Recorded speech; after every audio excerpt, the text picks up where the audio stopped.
अस्सलाम वालेकुम जनाब। मुझे काइंडली फीडबैक दे दीजिएगा कि मेरी आवाज, स्क्रीन और कैमरा तीनों चीजें आप लोगों को क्लियर है। जो लोग फर्स्ट यूजर हैं इस पे गुड वेबिनार पे, तो राइट साइड पे आपके पास क्वेश्चंस का ऑप्शन आता है और मोबाइल पे टॉप पे क्वेश्चन मार्क आ रहा होता है। ठीक हो गया, मुझे आप लोगों की तरफ से फीडबैक आ गया। एक अच्छी तादाद के साथ हम लोग सेशन को स्टार्ट करने लगे हैं।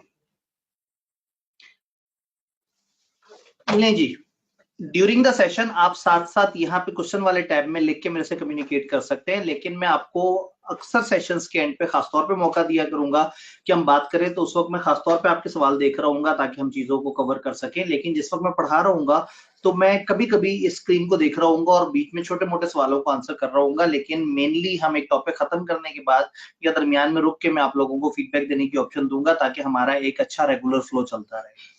कहानी को थोड़ा सा स्टार्ट करते हैं। ये क्रैश कोर्स की रीजन क्या है? इस टाइम पे हम लोग मई के मिड के आसपास हम इसमें क्यों इकट्ठे हो रहे हैं? हमने देखा है सीए फाइनल में बड़े अरसे से, तकरीबन मैं 2010-11 से सीए फाइनल के क्रैश कोर्सेज कराता आ रहा हूँ और मैंने ये देखा है कि सीए फाइनल के स्टूडेंट जो है ना, वो तकरीबन लास्ट मंथ में इस पोजीशन में आते हैं कि वो पढ़ सकें, वो चीजों को सही से कवर कर सकें। अक्सर कुछ छुट्टियां उस वक्त मिलती हैं, अक्सर सीरियस उस वक्त होते हैं। तो ऐसे में हमने हमेशा देखा है कि ये जो क्रैश कोर्स है इसमें लोग आते हैं और इसमें बड़े फोकस के साथ वो पढ़ते हैं। तो क्रैश क्यों और किस तरह से, उसके ऊपर तो हम बात करेंगे। थोड़ा सा एक दफा समझ लेते हैं कि हमारा आज का जो टारगेट है वो क्या है, किस तरह से है। ये जो हमारी ओरिएंटेशन है, इस ओरिएंटेशन में इसको हम कहते हैं स्टार्टर पैक। इसमें हम डिफरेंट इश्यूज की आइडेंटिफिकेशन करेंगे कि कॉर्पोरेट लॉ के साथ बेसिक इश्यूज क्या हैं और क्यों ये पास नहीं हो रहा, या आईकैप का क्या ट्रेंड चेंज हो गया और अब इसमें हमें क्या चाहिए चीजों को इम्प्रूव करने के लिए। दूसरा, इसमें बुक्स और स्टडी मटेरियल हमारे क्या होने चाहिए, किस तरह के होने चाहिए, ये हमें समझना होगा कि हम कौन कौन सा स्टडी मटेरियल यूज करें। अगर ओपन बुक एग्जाम है और फिजिकल में भी हमारे पास बीएड लॉ मौजूद है और आईकैप में सॉफ्ट में भी मौजूद है, सर की किताब भी मौजूद है, तो एग्जैक्टली हम कौन से सोर्स को यूज करें, क्या करें और क्या कम्बिनेशन हमारा बनना चाहिए। देन कंप्यूटर बेस्ड एग्जाम है तो उसकी अप्रोच क्या होनी चाहिए, थोड़ी सी इस पर बात करूंगा और मैं आपके साथ एक एक्स्ट्रा वीडियो शेयर कर रहा हूँ जिसमें मैंने वो पूरा कंप्यूटर बेस्ड एग्जाम को बैठ के उसको एक स्टूडेंट की तरह से अटेम्प्ट करके दिखाया है कि हम उसको किस तरह से यूज करते हैं पोर्टल को। देन सिलेबस आउटलाइन को देखेंगे, समझेंगे कि क्या है मामला, किस तरह से है, हमारे सिलेबस में कौन कौन से लॉज हैं, हमारी वेटेज एरियाज कौन सी हैं, किस एरिया पे कितनी फोकस करके हम कितने अच्छे तरीके से चीजों को लेके चल सकते हैं। देन हमारे कौन कौन से ऐसे टॉपिक्स हैं, कौन कौन से ऐसे लॉज हैं जिनको हमने आपस में क्रॉस लिंक करना है, उनको इकट्ठे जोड़ के पढ़ना है और एंड ऑफ सेशन पे हम किन चीजों को आपस में कनेक्ट कर सकते हैं। लोग अभी से ही पूछना शुरू हो गए, सर रिकॉर्डिंग कब तक अवेलेबल होगी? खुदा के लिए अब तो रिकॉर्डिंग से बाहर आ जाएं।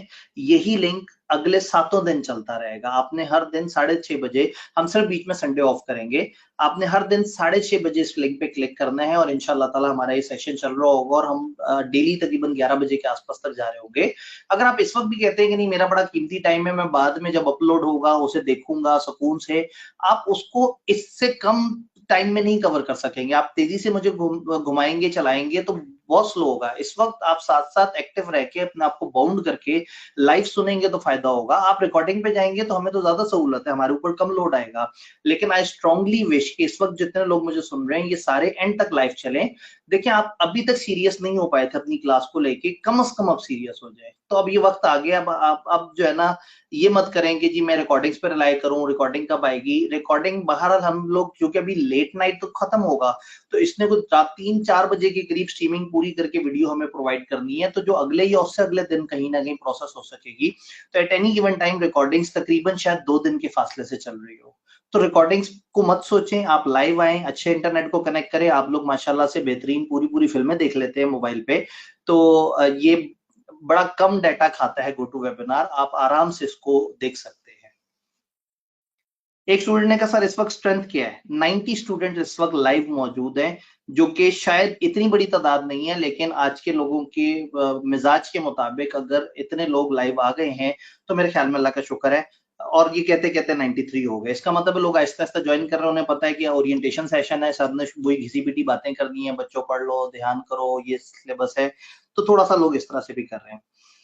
अच्छा, देन एक फुल सिलेबस का एक 1 पेजर मैप है जिसमें हम समझेंगे कि हमारे सिलेबस को हम 7 बड़े एरियाज में कैसे डिवाइड कर सकते हैं और हर बड़े एरिया के अंदर क्या क्या सेगमेंट है। देन कॉर्पोरेट लॉ को अब ओपन बुक एग्जाम है, आज के दौर का एग्जामिनर है, हमने इसको किस तरह से डील करना है, डिफरेंट टिप्स एंड टेक्निक्स पे हम बात कर रहे होंगे, ये चीजें हमारी साथ चल रही हैं। ऐसे में दिस इज द स्केड्यूल जिसको इंशाल्लाह ताला हम फॉलो कर रहे होंगे। ये स्केड्यूल मैं थोड़ा सा एक्सप्लेन करता हूं। हम 16 मई फ्राइडे पे मौजूद हैं इस वक्त। 16 और 17 मई यानी कि फ्राइडे सैटरडे ये 2 दिन गुजरेंगे, फिर हम एक गैप लेंगे। हमने हर दिन कोई ना कोई इंपॉर्टेंट टॉपिक रखा हुआ है, लेकिन जो डे 2 है उसमें तीनों हमारे सेगमेंट बड़े इंपॉर्टेंट है। हर दिन हम 3 सेशन कर रहे होंगे। पहले 1.5 घंटे का सेशन होगा, आप जब एक्टिव होंगे तो एक 1.5 घंटा हम लगातार सेशन करेंगे इंशाल्लाह। फिर 15 मिनट की ब्रेक किया करेंगे इंशाल्लाह, और फिर हम 1.25 घंटे का सेशन करेंगे, फिर 15 मिनट की ब्रेक करेंगे और 1.25 घंटे का सेशन करेंगे। तो हमारा एक्सपेक्टेड टाइम है डेली 11 बजे का, लेकिन शायद कुछ दिन हम 11 से भी ऊपर जा रहे हो। और मेरा नहीं ख्याल कि आपको इसमें कोई माइंड ये करने की जरूरत है कि सर ज्यादा क्यों पढ़ा रहे हैं। अगर हमने इतने कम टाइम में लॉ को करना है तो इतना तो हमें करना होगा। हर दिन 3 सेगमेंट्स में डिवाइड हुआ हुआ है, यानी कि हम 21 सेशंस कर रहे होंगे इन 7 दिनों में। इससे क्या होगा, हमारा सिलेबस डिवाइड हो जाएगा। और अगर फर्ज करें आपने किसी खास टॉपिक को नहीं करना है या एक दिन आपको लगता है कि गैर जरूरी है, आप वो दिन स्किप कर सकते हैं और आप अपने तरीके से भी पढ़ सकते हैं। मजे की बात है, आप अपने तरीके से कभी भी 4.5-5 घंटे में उतना फास्टेस्ट कवर नहीं कर सकेंगे जितना फास्टेस्ट आप यहाँ कवर कर रहे होंगे। तो मैं थोड़ा सा आपको बताता हूँ कि हमने किस तरह से डिवाइड किया है। पहला दिन हम लोगों ने थोड़ा सा स्ट्रेटेजी और थोड़ा सा वार्म अप रखा है, यानी कि चैप्टर नंबर 1 जो कि बेसिक्स है कंपनी लॉ के, चैप्टर 2 जिसमें कंपनीज की इनकॉर्पोरेशन है, फिर अदर लॉस के अंदर एक सबसे छोटा चैप्टर जो है उसको हमने कवर कर ली है कंपटीशन एक्ट का। ऑल्दो वहां पे एक इलेक्ट्रॉनिक फंड ट्रांसफर वगैरह की भी चीजें हैं, लेकिन वो हम लोग बैंकिंग कंपनी के साथ जोड़ के इंशाल्लाह पढ़ रहे होंगे। तो मोस्ट प्रोबब्ली होगा ये कि ये जो हमारा टारगेट है, ये कंपटीशन एक्ट शायद हम ये सेकंड जोन में कर रहे हो, और मैं चैप्टर 2 को इंडिपेंडेंटली टाइम ज्यादा दे रहा हूँ, क्योंकि जो कंपनीज की जनरल रेगुलेशंस जो कि 2024 की हैं, उनके बहुत ज्यादा रेगुलेशंस चैप्टर 2 से कनेक्ट करती हैं। और रेगुलर सेशन में भी हम उसको उस तरह से नहीं देख पा रहे होते, तो इधर मैं उसको कनेक्ट करके आपको साथ साथ दिखाने की कोशिश कर रहा हूँ।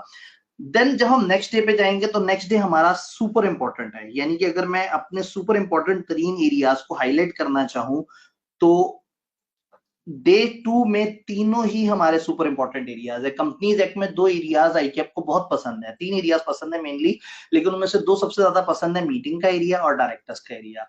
और इसी तरह से अदर लॉस के अंदर एक कोड ऑफ कॉर्पोरेट गवर्नेंस का चैप्टर है जो कि डायरेक्टर्स को डील करता है, और आईकेएप इन दोनों चैप्टर्स को अक्सर जोड़ के असेस कर रहा होता है। तो जो कल का दिन है वो हमारा सबसे अहम है। उस दिन हमने इतनी अहम चीजें क्यों रखी हैं, क्योंकि उसके फौरन बाद संडे है। वाहिद छुट्टी जो हमें बीच में आएगी वो कल के सेशन के बाद होगी इंशाल्लाह। तो हमने इस तरह से कवर किया है। देन अगर मैं उससे आगे के दिन की बात करूं तो इस दिन में ये वाला सेगमेंट सबसे इंपॉर्टेंट है, उससे अगले दिन में ये वाला सेगमेंट सबसे ज्यादा इंपॉर्टेंट है, उससे अगले दिन की बात करूं तो हमारे पास ये 2 सेगमेंट ज्यादा अहम बनते हैं, उससे अगले दिन की बात करूं तो एनबीएफसी अहम है, और उससे नेक्स्ट डे की बात करूं तो हमारे पास ये मनी लॉन्ड्रिंग थोड़ा सा जरा ज्यादा अहम है। तो हर दिन कम से कम हमने चंद अहम सेगमेंट्स रखे हैं, लेकिन जो डे 2 है वो सबसे इंपॉर्टेंट है। इसलिए हम डे 1 में मुनासिब पढ़ेंगे ताकि आपका एक फ्लो बन जाए, आप लोग अभी रेडी हो जाएं, तैयार हो जाएं कि हमने क्या करना है, और चीजों को हम साथ साथ लेके चलें। डे 1 के फर्स्ट सेशन ये जो भी चल रहा है, इसके एंड पे मैं सवाल जवाब रखूंगा। आप लोगों की जो क्यूरी कंफ्यूजन है स्क्रैच को लेके, उसको एड्रेस करेंगे। मैंने आज सफिशिएंट टाइम रखा है, आज हमारे पास मार्जिन है टाइम का, तो इंशाल्लाह ताला हम भरपूर तरीके से चीजों को देख रहे होंगे, बस आप लोगों ने साथ देना है। तो ये हमारा एक ओवरऑल प्लान है कि हम चैप्टर 1-2 से स्टार्ट करेंगे, बेसिक्स ऑफ कंपनीज एक्ट के देखेंगे, फिर मीटिंग डायरेक्टर के साथ code of corporate governance, then companies act के जो बेसिक एरियाज हैं वो उनको लेके हम लोग एक स्पेशल 10 से 15 नंबर का पोर्शन अकेले चैप्टर 8 का उसे देखेंगे। फिर हम कंपनीज एक्ट के एंड पे होते हुए शेयर कैपिटल में चले जाएंगे। फिर हमारा जो ये वाला डे है ये पूरा शेयर कैपिटल के नाम होगा, उसका पूरा फ्लो समझेंगे, मैप देखेंगे, फर्स्ट इशू कैसे होता है, सब्सिक्वेंट इशू कैसे होता है, चीजें किस तरह से चल रही होती हैं, हम उन सारी चीजों का वो कर देंगे। एक स्टूडेंट ने कहा कि सर काइंडली बेंचमार्क क्वेश्चंस भी शेयर कीजिएगा। जी बिल्कुल, मैं साथ साथ भी कोशिश करूंगा और सेशन के एंड पे भी कोशिश करूंगा। अगर आप देखें तो लास्ट डे मैंने लास्ट डे डिस्कशन रखी हुई है, यानी कि इसके बाद भी आपसे कोई तकरीबन को 35-40 के करीब ऐसे सवाल हैं जो मैं शेयर कर रहा हूँ कि हाँ भाई ये वो सवाल है जो राइटिंग में करने चाहिए। मेरा क्वेश्चन बैंक आपके पास मौजूद होगा। अभी जो हमारा व्हाट्सएप ग्रुप है, क्या हमारे व्हाट्सएप ग्रुप में गूगल ड्राइव का लिंक लग चुका हुआ है हमारे टीम मेंबर्स? ठीक है, जिस वक्त हम बातें कर रहे हैं इस दौरान मैं अपने टीम मेंबर से कहूंगा कि जो व्हाट्सएप ग्रुप है जिसमें हम सारी अपडेट शेयर कर रहे हैं। अगर आप में से कोई अभी तक उसमें नहीं पहुंचा तो मैं थोड़ा सा आगे जाके आपको during this session he WhatsApp group का लिंक भी दे दूंगा, जिस व्हाट्सएप ग्रुप में हम साथ साथ दिन day by day updates data डाल रहे होंगे। और इसी तरह से गूगल ड्राइव का लिंक होगा जहां मेरी किताब की सॉफ्ट कॉपी मौजूद होगी, ओपन बुक टूल किट सारी की सारी मौजूद होगी, देन वो जो मैं साथ साथ स्लाइड्स करा रहा हूँ उसका डाटा वहां शेयर हो रहा होगा, और जो भी ओवर एंड अबव मैं आपसे एक्स्ट्रा वीडियो शेयर करूंगा, एक्स्ट्रा डाटा शेयर करूंगा, वो सब वहां मौजूद होगा। तो वो फोल्डर एक एनफ थिंग होगा जिसके अंदर सारा डाटा मौजूद होगा और आप उसको यूज कर सकेंगे। देन हमने कहा कि शेयर कैपिटल के बाद हम आ जाएंगे दरमियान का एक एरिया जो कि हमारा बैंकिंग और इंश्योरेंस और नॉन बैंकिंग फाइनेंस कंपनीज को डील करता है, स्पेशलाइज्ड इंस्टीट्यूशंस को। और देन अदर लॉज में जो दो भारी चैप्टर्स हैं वो हमने आखिरी दिन के लिए रखे हैं, that is anti money laundering और फॉरेन एक्सचेंज। इनके साथ एक कोड ऑफ एथिक्स है। कोड ऑफ एथिक्स थोड़ा सा लाइटर एरिया है और कोड ऑफ एथिक्स के साथ ही मैंने लास्ट डे डिस्कशंस प्लान की हुई हैं। तो इंशाल्लाह ताला अगर हम अपने प्लान में कामयाब रहे तो मोस्ट प्रोबेबली हम लोग by the end of this session अपना सिलेबस तकरीबन 95% लेवल ऑफ कंप्लीटनेस पे कवर कर चुके होंगे। छोटी छोटी सी बहुत ही कोई गैर जरूरी या इमटेरियल चीजें होंगी तो स्किप करेंगे, अदरवाइज कोशिश ये है कि हम अपना पूरा कोर्स सही से कवर करें। लेकिन इससे पहले मैं थोड़ा सा अपने ऑडियंस के बारे में जानना चाहता हूँ। मैं आप लोगों के साथ एक पोल शेयर कर रहा हूँ, आपने थोड़ा सा मुझे आइडिया देना है, मुझे अंदाजा हो कि आप लोगों की इस वक्त क्या सिचुएशन चल रही है।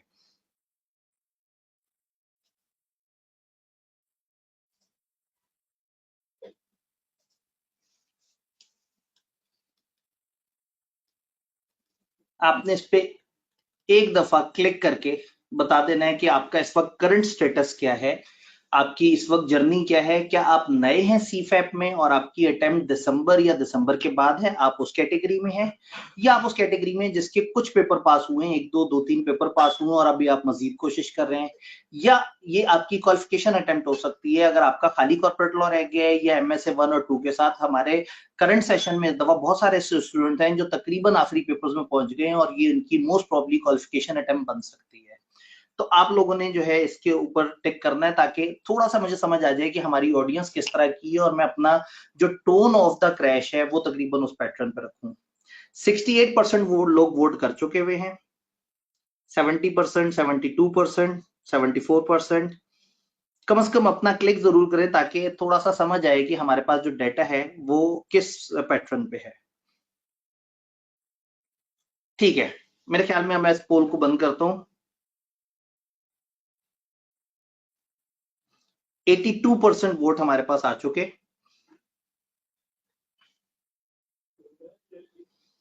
तकरीबन 95 लोगों में से 82% लोगों ने वोट किया, जिसकी बेस पे हमें समझ आ रहा है कि इस वक्त 12%, सिर्फ 12% वो लोग हैं जो इस वक्त अभी नए हैं और वो इस आज क्रैश कोर्स में मौजूद हैं और उनकी दिसंबर में अटेम्प्ट है या उससे आगे है।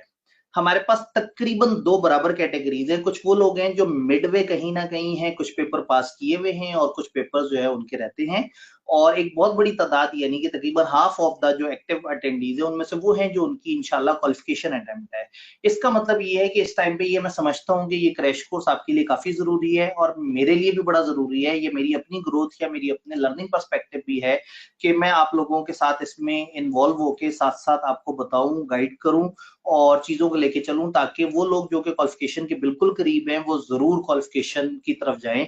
तो मेरी टोन अब थोड़ी सी संजीदा रहेगी। अगर यहाँ पे पहले वाला कैटेगरी सबसे ज्यादा होती ना, फर्स्ट करें 60-70% होता, तो ठीक है हमारी टोन थोड़ी सी लाइट होती, कभी हमारा कुछ मिस भी हो जाता तो हम कहते चलो कोई बात नहीं, आप लोग लाइफ में आगे कर लेंगे।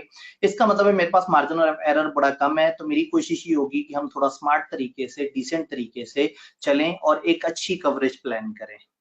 तो लगे हाथों एक और सवाल भी कर लूं आप लोगों से, ये तो मजा आया काफी।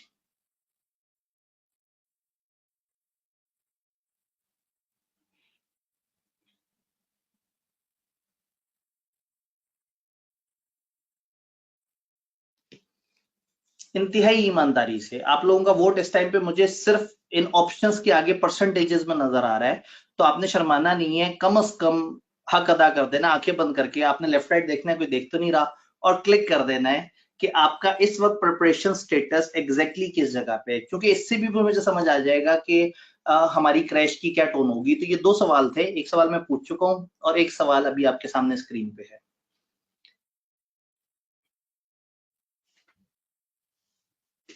70% लोग वोट कर चुके, 80% कर चुके,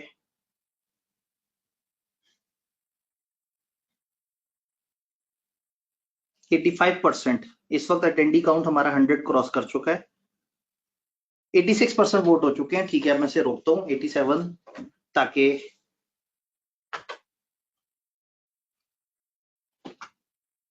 स्टैट्स बड़े मजेदार हमारे पास आए हैं। 0% से 15% तैयारी है तकरीबन 13% लोगों की, और 14% लोगों की तैयारी है 15 से 30%, और 33% लोग ऐसे हैं जिनको लगता है उनकी कुछ ना कुछ तैयारी है लेकिन वो बहुत ज्यादा बड़ी जंप नहीं मारना चाहते, तो उन्होंने 30 से 50% के दरमियान की बात की। टू मी अगर मैं इसको सम अप करूं तो 33%, 14% और 13%, यानी कि 27 और 33 यानी कि 60%, 60, आधे से ज्यादा 60%, 60% लोग इस वक्त वो हैं जिनकी तैयारी 50% से भी नीचे है। 50 से 70 के दरमियान 35 है, और आप ये देखेंगे कि 70 से 90 के दरमियान से 5% है। मैं पहले ये कैटेगरी 80 से बनाने लगा था, लेकिन मैंने फिर जान के इसको 70% से बनाया ताकि थोड़ा सा अंदाजा लग सके। इसका मतलब है कि आप लोग तैयारी अच्छी करने के बाद भी थोड़ा सा कॉन्फिडेंस मिस कर रहे हैं। तो अगर हमारी दरमियान में लेट एवरेज देखें तो हमारे पास सबसे ज्यादा लोग 30 से 70% के दरमियान है, तो आई कैन कॉन्फिडेंटली से कि हमारे पास मेजॉरिटी ऑफ द स्टूडेंट्स की तैयारी हल्की है और कम लोगों की तैयारी थोड़ी सी बेहतर है। तो ठीक है, बस ये एक आइडिया लेना था। मैं कहानी को आगे बढ़ाता हूँ।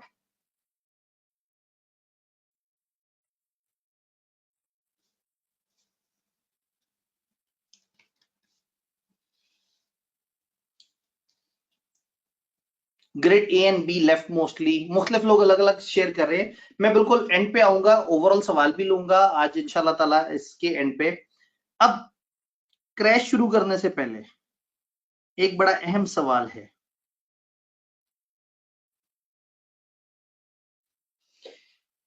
Can I still do this in 7 days? क्या सीफेप 2 का जो जिन सिलेबस है, क्या हम उसको 7 दिन में खत्म कर सकते हैं? क्या वो सिलेबस जो 6 महीने में खत्म नहीं होता, जो साल में खत्म नहीं होता, क्या 7 दिन में खत्म हो सकता है? क्या इससे पहले कभी ऐसा हुआ है? तो मैं आपको बता रहा हूं कि तकरीबन 15 साल हो गए मुझे ये इस तरह की एक्टिविटी करते हुए। मैं तकरीबन 10-11 साल ऐसे हैं जिसमें मैं हर सेशन इस्लामाबाद जाता था, और वहां हम 10 दिन की 2-2 घंटे टाइप की क्लास रखते थे, और कभी कभी वो 3-3 घंटे की क्लास होती थी, और हम लोग पूरा सिलेबस शुरू से लेकर एंड तक कवर करते थे। और जो जमाने की बात है जब लोगों ने याद करना होता था। एक चीज जहन में रहे कि सिलेबस की लेंथ ज्यादा है, लेकिन अभी आप लोगों ने उसे याद नहीं करना। दूसरा, 7 दिन के अंदर क्या करना वाइबल लग रहा है? क्या वाकई ऐसा हो सकता है? तो यहां मैं आप लोगों के साथ थोड़ा सा चीजें जो डिस्कस करने की कोशिश करूंगा। एक अप्रोच होती है जिसको हम कहते हैं फोकस अप्रोच। हमारे अकाउंटेंट्स या हमारे जो प्रोफेशनल्स हैं उनमें ये अप्रोच कई दफा मिसिंग होती है। हमारे जो अकाउंटेंट्स हैं वो चाहते हैं कि हम 5 काम करें और पांचों पैरेलल करें और पांचों बड़े बेहतरीन तरीके से करें। वो अपने लाइफ को, अपने आर्टिकल्स को, अपनी पढ़ाई को, अपनी दोस्ती यारी को, अपने सुकून को, सबको इकट्ठे लेके चलते हैं। मजे की बात है कुछ भी अचीव नहीं हो पाता। प्रॉब्लम ये है कि जब फोकस अप्रोच ये होती है कि आप एक चीज पकड़ें और उस पर बड़े ही जी जान से लग जाएं। एक बंदा जो 15 तरह के बिजनेस कर रहा होता है, किसी को टाइम नहीं दे रहा होता, वो दुनिया को देखने में तो बड़ा जबरदस्त लग रहा होता है, लेकिन अल्टीमेटली वो बहुत ज्यादा अच्छे तरीके से सक्सेसफुल नहीं होता। और एक बंदा एक चीज पकड़ता है, उसको फोकस से करता है, और पता ये लगता है कि 3-4 साल में उस एक चीज का इतना चैंपियन बन गया होता है कि उसे मसला नहीं आता। अब मैं बात करता हूँ सीए फाइनल का स्टूडेंट। सीए फाइनल का स्टूडेंट जो ये सोचता है कि मैं 6 महीने पढ़ूंगा, पहले तो वो रिजल्ट का इंतजार करता है, 2 महीने वहां निकल गए। फिर जो 4 महीने रह जाते हैं तो वो कहता है मैं पढ़ा करूंगा, जिस दिन क्लाइंट से टाइम से फ्री हुआ उस दिन पढ़ूंगा, जिस दिन मेरा मूड हुआ उस दिन पढ़ूंगा, जिस दिन मौसम अच्छा ना हुआ उस दिन पढ़ूंगा, जिस दिन बहुत टाइम हुआ उस दिन पढ़ूंगा, और जिस दिन पाकिस्तान इंडिया को 3 दफा वर्ल्ड कप में हरा दे उस दिन पढ़ूंगा। यानी उसने अपने पास इतने सारे वेरिएबल्स बिल्ड कर लिए होते हैं कि वो उस दिन पढ़ेगा जो एग्जिस्ट ही नहीं करता। तो उसे लगता है कि उसने 4 महीने पढ़ना है, लेकिन होता ही है कि 1 महीना और गुजर जाता है, फिर 3 महीने रह जाते हैं, फिर 3 महीने होते हैं और 3 सब्जेक्ट होते हैं, तो वो कहता है मैं हर दिन 3 सब्जेक्ट पढ़ूंगा। वो हर दिन नहीं पढ़ पाता। तकरीबन 2 महीने रह जाते हैं और अभी उसकी तैयारी होती है 10-10%। फिर वो आखिरी 2 महीने में दाखिल होता है, कई दफा उसकी छुट्टियां शुरू होती हैं, वो सारे सब्जेक्ट को साथ लेके चलना चाहता है। तो अगर एक पूरा महीना अदर देन ऑफिस आवर्स आप काम कर रहे हैं तो आप 3 घंटे या डे काम कर सकेंगे ज्यादा से ज्यादा। उन 3 घंटे या डे में आप ज्यादा से ज्यादा एक सब्जेक्ट को 1 घंटा दे सकेंगे। तो अगर आपने पूरा महीना वाकई ही हर दिन पढ़ा है, सैटरडे संडे या संडे कम से कम निकाल के, तो आपने पूरे महीने में 22 घंटे पढ़ा होता है। तो एक स्टूडेंट पूरे सेशन में इफेक्टिवली कॉर्पोरेट लॉ को इरादतन फोकस के साथ बैठ के जब पढ़ता है, दैट इज मैक्सिमम 50 घंटे, इससे ज्यादा वो नहीं पढ़ पा रहा होता। तो थोड़ा सा अपने ऊपर गुमान वापस लेके आए। आप सब एक जैसे हैं, आप सबके पास टाइम नहीं है, और अभी हमने देख लिया कि हमारे पास क्वालिफिकेशन वाले लोग बहुत ज्यादा हैं। वो आप लोग अपनी फर्म्स में मसरूफ हैं, अपने ऑफिसेज में मसरूफ हैं, आपका मुकाबला अपने जैसे लोगों से है। इस दफा सेशन स्टार्ट हुआ, हमारे पास काफी ज्यादा एडमिशन हुए। सेशन स्टार्ट ही हुआ तो 200 एडमिशन थे, फिर चीजें आगे बढ़ी और अप्रैल के मंथ तक आते आते 350 बच्चे हमारे पास कॉर्पोरेट लॉ में आ गए, जो कि कॉर्पोरेट लॉ में बहुत ज्यादा अवाम अपीयर नहीं हो रही होती। तो ये पाकिस्तान भर का 60-70% पॉपुलेशन थी। तो आई वॉज वेरी रेडी। मैं हर दफा आस्तीने चढ़ा के बैठ जाता था कि लो जी अब आतंक मचने वाला है, अब अचानक से क्यूरीज होंगी, मेरे पास दिन की 150-200 मेले आएंगी। हर हफ्ते या हर दूसरे हफ्ते हम लाइव सेशन करते थे। हर लाइव सेशन में मैं अपनी टीम से कहता था देखो अब बच्चे जाग जाएंगे, अब एकदम से 32-35 बच्चे लाइव सेशन में आएंगे और सवाल बहुत पूछेंगे। टू माई सरप्राइज तकरीबन अप्रैल के एंड तक ऐसा कुछ नहीं हुआ। मई आने के बाद लोगों को एहसास हुआ कि आखिरी महीना आ गया तो हमने पढ़ना है। मैं अपने स्टूडेंट्स की बुराई नहीं कर रहा, मैं सिर्फ आपको ये बताना चाह रहा हूं कि मेजॉरिटी ऑफ द स्टूडेंट्स आखिरी महीने पढ़ते हैं। उसमें से भी एक बड़ी मेजॉरिटी वो है जो आखिरी 15 दिन पढ़ते हैं।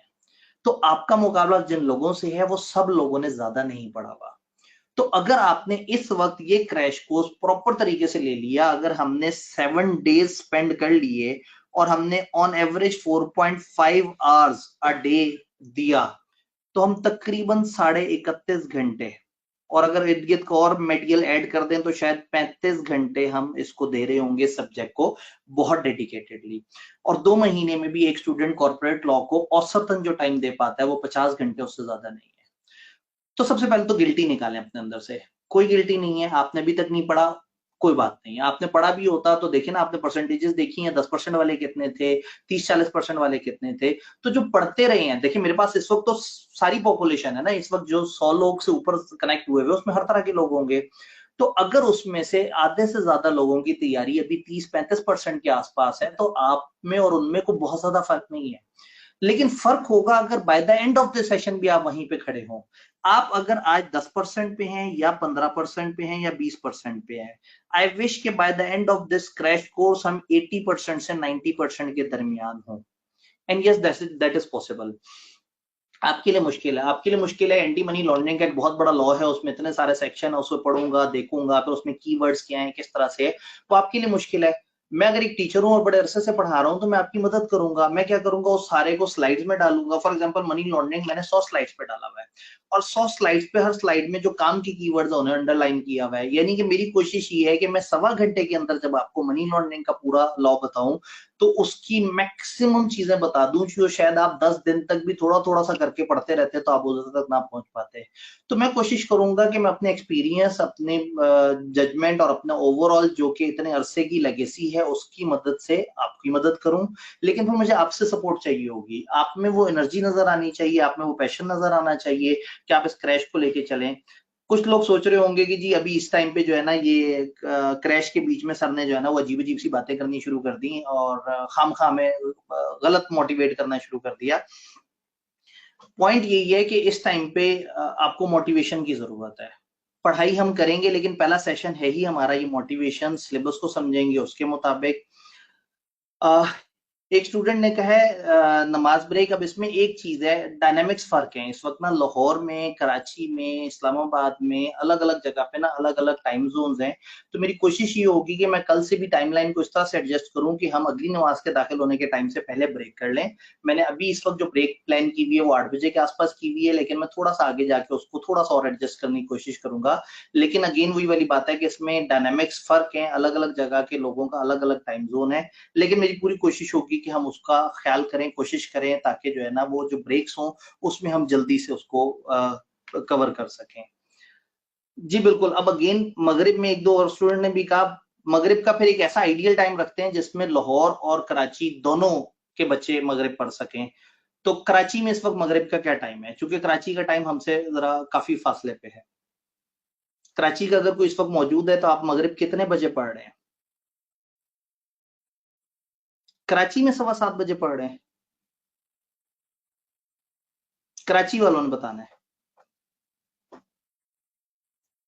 ठीक है, बस सही है। फिर हम इसको थोड़ा सा प्लान कर लेंगे। हम बीच में दरमियान में जो हमारा 6:30 बजे सेशन स्टार्ट होता है ना, हम डेढ़ घंटे का जो सेशन होता है ना, हम एक काम करेंगे, हम तकरीबन 45 मिनट जब होंगे, यानी कि ये 7:20 के आसपास होगा, या 7:15 पे हम एक 5 मिनट की छोटी सी ब्रेक कर लेंगे, जो कि हमारी ऑफिशियल उस तरह की ब्रेक नहीं होगी, सिर्फ नमाज ब्रेक होगी, जल्दी से नमाज पढ़ के फिर वापस आने का होगा।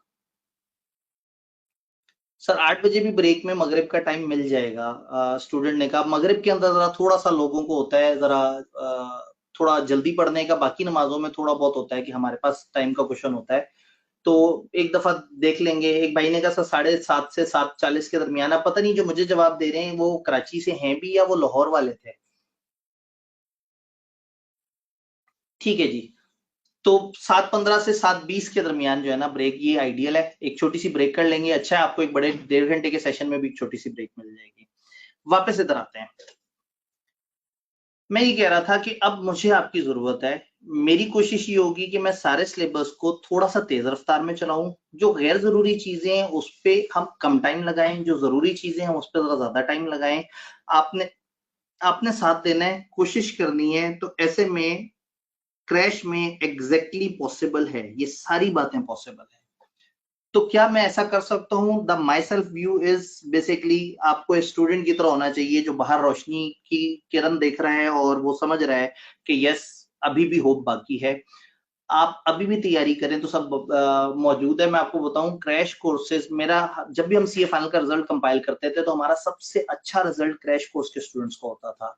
मैं इस्लामाबाद तकरीबन 8-10 साल तक जो हर 6 महीने में जा रहा होता था और वहां जो मैं सेशन कराता था, मुझे सबसे अच्छे रिजल्ट वहां से मिलते थे।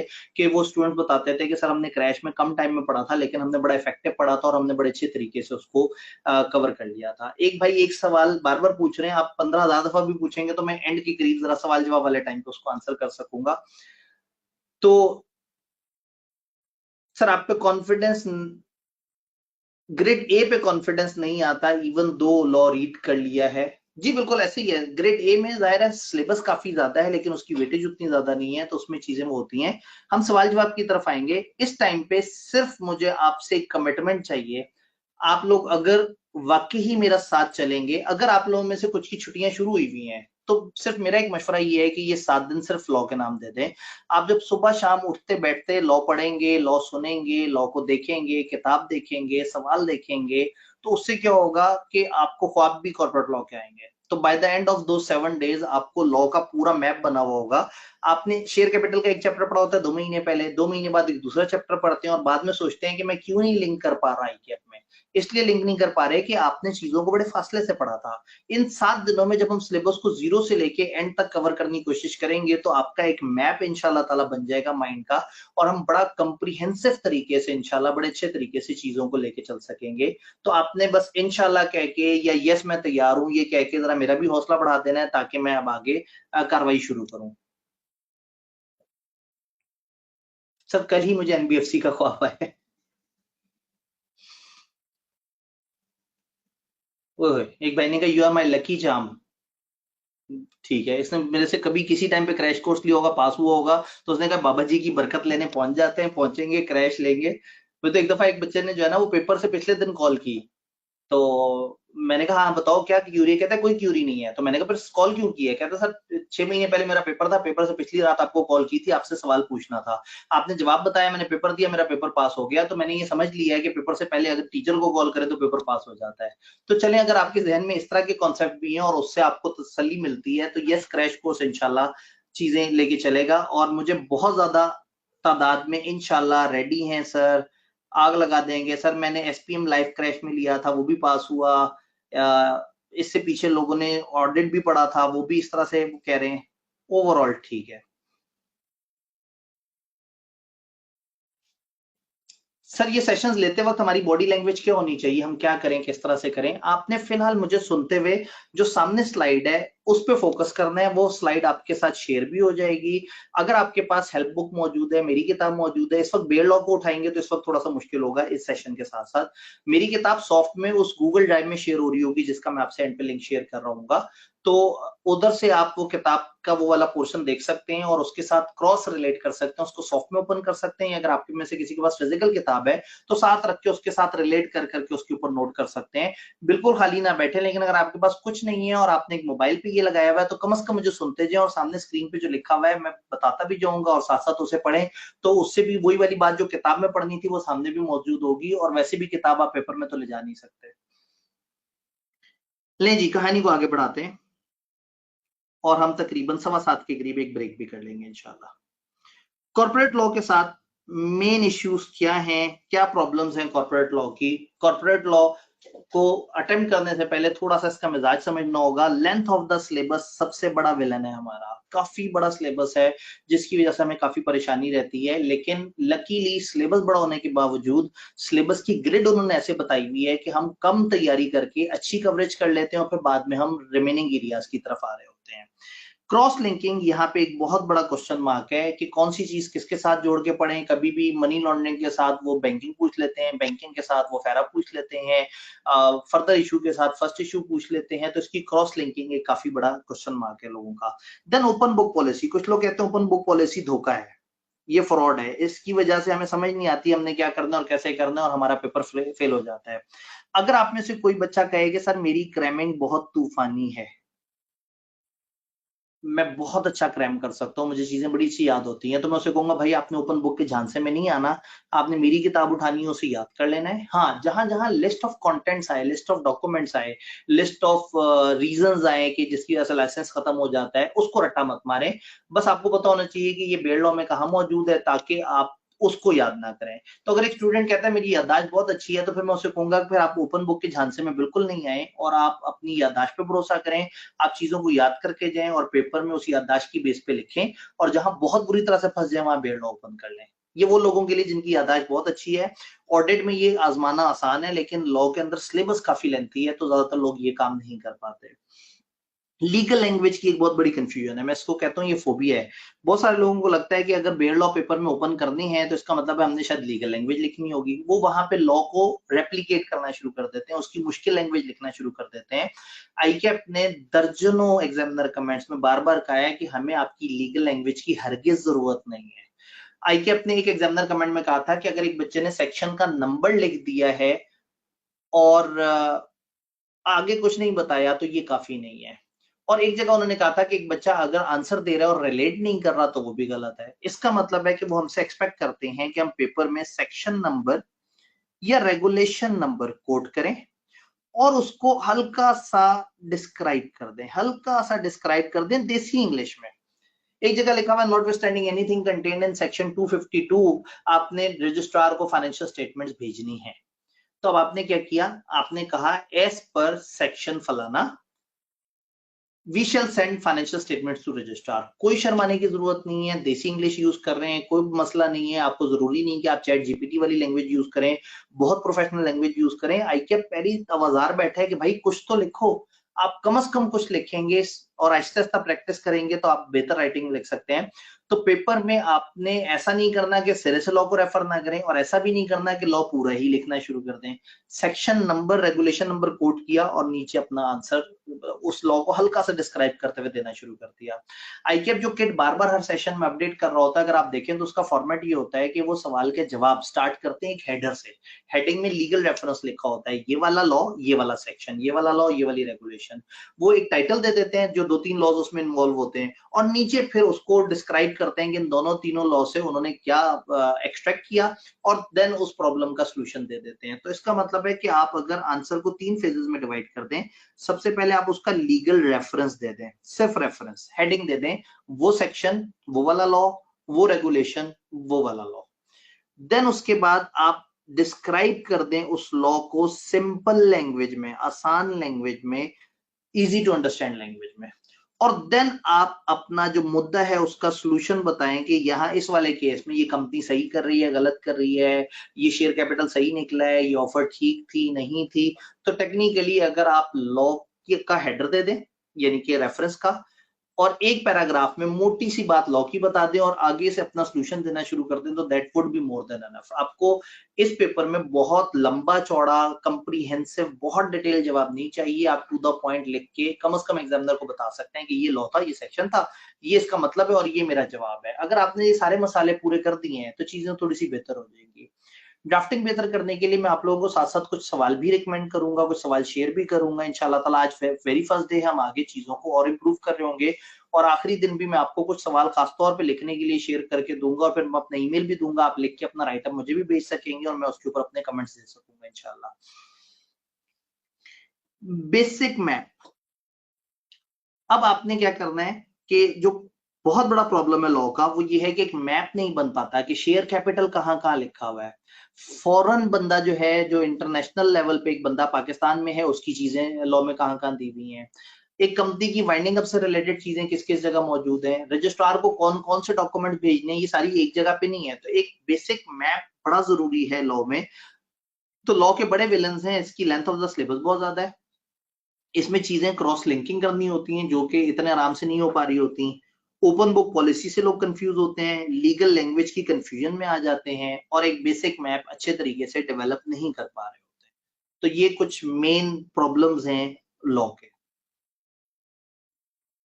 आप में से कुछ लोग साथ साथ सवाल पूछ रहे हैं, मैंने सवाल के लिए सेशन के एंड पे थोड़ा सा टाइम रखा हुआ है, हम वो सवाल जरूर लेंगे इंशाल्लाह ताला। अब पॉइंट ये है कि जब ओपन बुक एग्जाम है तो अब क्या करें, हम कौन सी बुक्स को चूज करें। आइडियली दो चीजें हमेशा आपको चाहिए होती हैं, एक बेयर लॉ चाहिए होता है और एक रेफरेंस बुक चाहिए होती है। अब बेयर लॉ क्या फिजिकल परचेज करें या ना करें, क्या हम ऑनलाइन में यूज करें। आपको आईकैप में ऑनलाइन यूज करना है, लेकिन कुछ लोगों की आदत होती है कि चीज सामने टेंजेबल होती है तो उस पर हाईलाइट कर सकते हैं, निशान लगा सकते हैं।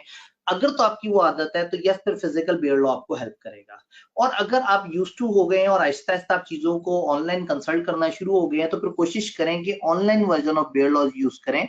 ये जितने भी हमारे मार्केट के मेन पब्लिशर्स हैं, जैसे इसमें दो बड़े मशहूर हैं, ऐसे इस्लाम पब्लिकेशन इस्लामाबाद, ये जिनकी रेड कलर की बुक होती है, और एक इसके अलावा ऐसे इस्लाम पब्लिकेशन है, ये दो मिलते जुलते नाम है। जिनके साथ इस्लामाबाद है वो ये इस तरह से रेड कलर की बुक है, और जो सिल्वर कलर की बुक है वो रेगुलर है। अब सिल्वर कलर वाली बुक वाले क्या करते हैं, वो सारा का सारा वो लॉ पेस्ट कर देते हैं। ये रेड कलर वाले क्या करते हैं, जो हमारे सिलेबस के सिलेक्टेड सेक्शंस होते हैं वो डालते हैं। दोनों की इंडेक्सिंग का फर्क है, किसी ने कोई इंडेक्स अच्छा बनाया होता है, किसी ने कोई इंडेक्स अच्छा बनाया होता है। मेरे से पर्सनली पूछेंगे तो वो थोड़ा सा गलत हो जाएगा, वो एक फेवर हो जाएगी इनमें से किसी एक की। मुझे ये रेड वाले थोड़ा सा जरा ज्यादा ऑब्जेक्टिव ओरिएंटेड लगते हैं, क्योंकि इन्होंने हमारे सिलेबस के हिसाब से अपने आप को जरा ज्यादा मैप किया होता है। लेकिन अगेन, पेपर में आपने पोर्टल में आपको जिसकी इंडेक्सिंग अच्छी लगे, जिसमें सर्च करना आसान लगे, जो आपको जरा ज्यादा खूबसूरत फॉर्मेट में आप उसकी तरफ आए, क्योंकि बेयर लॉ लाल वाले हों या सिल्वर वाले हों, इन सब ने लिखी तो एक ही बात होगी, कॉपी पेस्ट एक ही बात की हुई होगी। अपडेट्स के लिए ये जो रेड वाला है, इसके अंदर साथ साथ फुट नोट्स में आ रहा होता है कि ये वाली अपडेट इस सेशन में इस तरह से आई है, तो उससे थोड़ी सी हेल्प मिल जाती है। तो whatever the copy of bare law is, जिसके साथ आप कंफर्टेबल हैं, जिसमें आपको इंडेक्सिंग सही मिल रही है, जिसके साथ आपको सर्च करना फाइंड करना इजी लग रहा है, आप उस पर शिफ्ट हो। अगर आपने फिजिकल नहीं यूज करना, ऑनलाइन यूज करना है, तो क्या करना है। ऐसे में क्या होता है, टीचर्स अपने तौर पे कंपाइल करके जो बेयर लॉ है उसका लेटेस्ट वर्जन अपने पास रखते हैं। मैं जो गूगल ड्राइव आपसे शेयर कर रहा हूँ वहां पे ऑनलाइन कॉपीज पड़ी हुई होंगी इन बेयर लॉस की लेटेस्ट, तो आप उनको पीडीएफ को यूज करके भी थोड़ा सा उनके साथ यूज टू हो सकते हैं, ताकि आप पेपर के लिए तैयार हो जाएं कि पेपर में अगर सॉफ्ट कॉपी मौजूद होगी तो आप उसको किस तरह से यूज कर रहे होंगे। देन आ जाता है कॉन्सेप्ट एक रेफरेंस बुक का। रेफरेंस बुक क्या करती है, रेफरेंस बुक आपकी जिंदगी आसान करती है। बेयर लॉ में एक जगह सारी चीजें नहीं मिली होती, तो रेफरेंस बुक उसको चीजों को साथ साथ लेके चलती है। तो ऐसे में मेरी किताब का एक वॉल्यूम 1 वॉल्यूम 2 होता है। ये थोड़ा सा पुराना एडिशन है, 12th एडिशन इस वक्त लेटेस्ट चल रहा है, और वो मैंने सॉफ्ट में आपके साथ उस गूगल ड्राइव में शेयर करना है।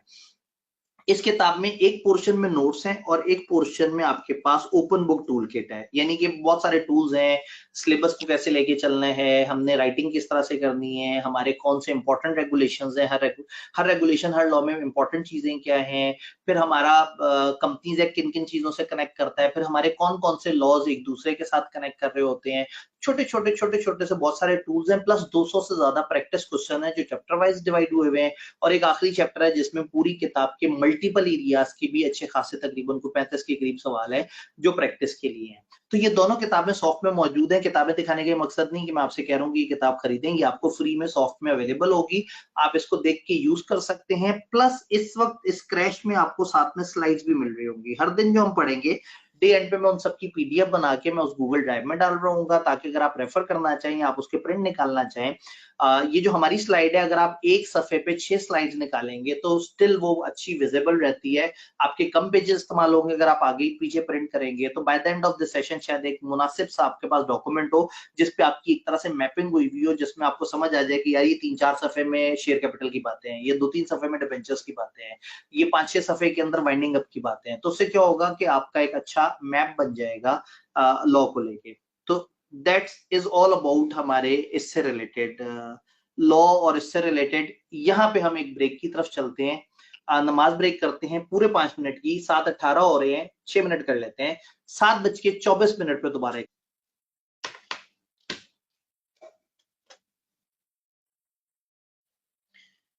अब स्ट्रेटेजी बड़ी जरूरी है, थोड़ा सा सिलेबस को क्रैक करना, देखना कि उसको हमने क्या करना है। आप लोग ऑब्वियसली समझदार हैं, सियाने हैं, और आपने बड़े अच्छे तरीके से इसको जरूर क्रैक किया होगा।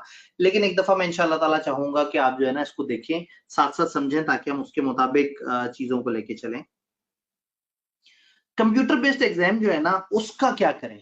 ये हमारा पेपर कंप्यूटर बेस्ड है, हमने इसको किस तरह से अटेम्प्ट करना है, क्या होगा, वो सॉफ्टवेयर कैसा दिख रहा होगा। जो पहली दफा एग्जाम दे रहे हैं उनके लिए मुश्किल है, जो एक से ज्यादा दफा दे चुके हुए हैं उनको वहां पे जाके क्या प्रॉब्लम आती है, क्या छोटी छोटी बातें हैं, आईकेएप ने क्या चीजें शेयर की थी, इसका एक सेशन आप लोगों के साथ इंशाल्लाह ताला अलग से शेयर हो जाएगा।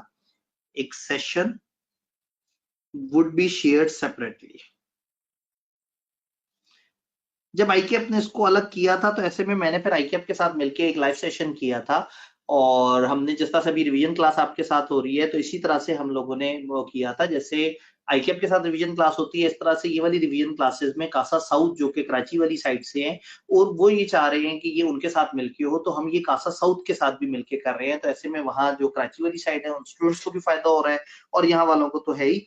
तो इसी तरह का एक सेशन जो आईकेएप के साथ मिलके मैंने उस पर किया था कि पोर्टल क्या है, उसके अंदर चीजें कैसे दिख रही होती हैं, वो मौजूद है। वो आपके साथ अलग से शेयर हो जाएगा इसी गूगल ड्राइव के थ्रू। बस सिर्फ उसमें एक चीज जो मैं नहीं दिखा सका था, वो ये था कि अगर आपने एक वक्त में सवाल और जवाब दोनों देखने हैं, या आपने बेल्ड लॉ भी देखना है और वो भी, तो आप मल्टीपल टैब्स ओपन कर सकते हैं, और आप आल्ट टैप करके या कंट्रोल टैप करके, जिस तरह से क्रोम के अंदर अलग अलग विंडोज होती हैं, आप उस तरह से अपना टाइम बचा सकते हैं। तो ये एक अप्रोच बस उसमें शेयर नहीं हुई थी, अदरवाइज बाकी सारी चीजें जो है ना वो उस पे वो हुआ था। इखलास भाई, आपका मशवरा अच्छा है, काश दामने वक्त में इतनी जगह होती, अगर जरा सा भी मार्जिन हुआ तो कोशिश करेंगे। लेकिन इस टाइम पे जो सबसे पहला ऑब्जेक्टिव है वो हमारी कोर्स कवरेज है इंशाल्लाह ताला। सिलेबस आउटलाइन 12 दफा आपने देखी हुई है, लेकिन एक दफा मैं फिर से आपको याद करा दूं कि सेक्टेरियल प्रैक्टिसेस हमारे सिलेबस का बिगेस्ट एरिया है।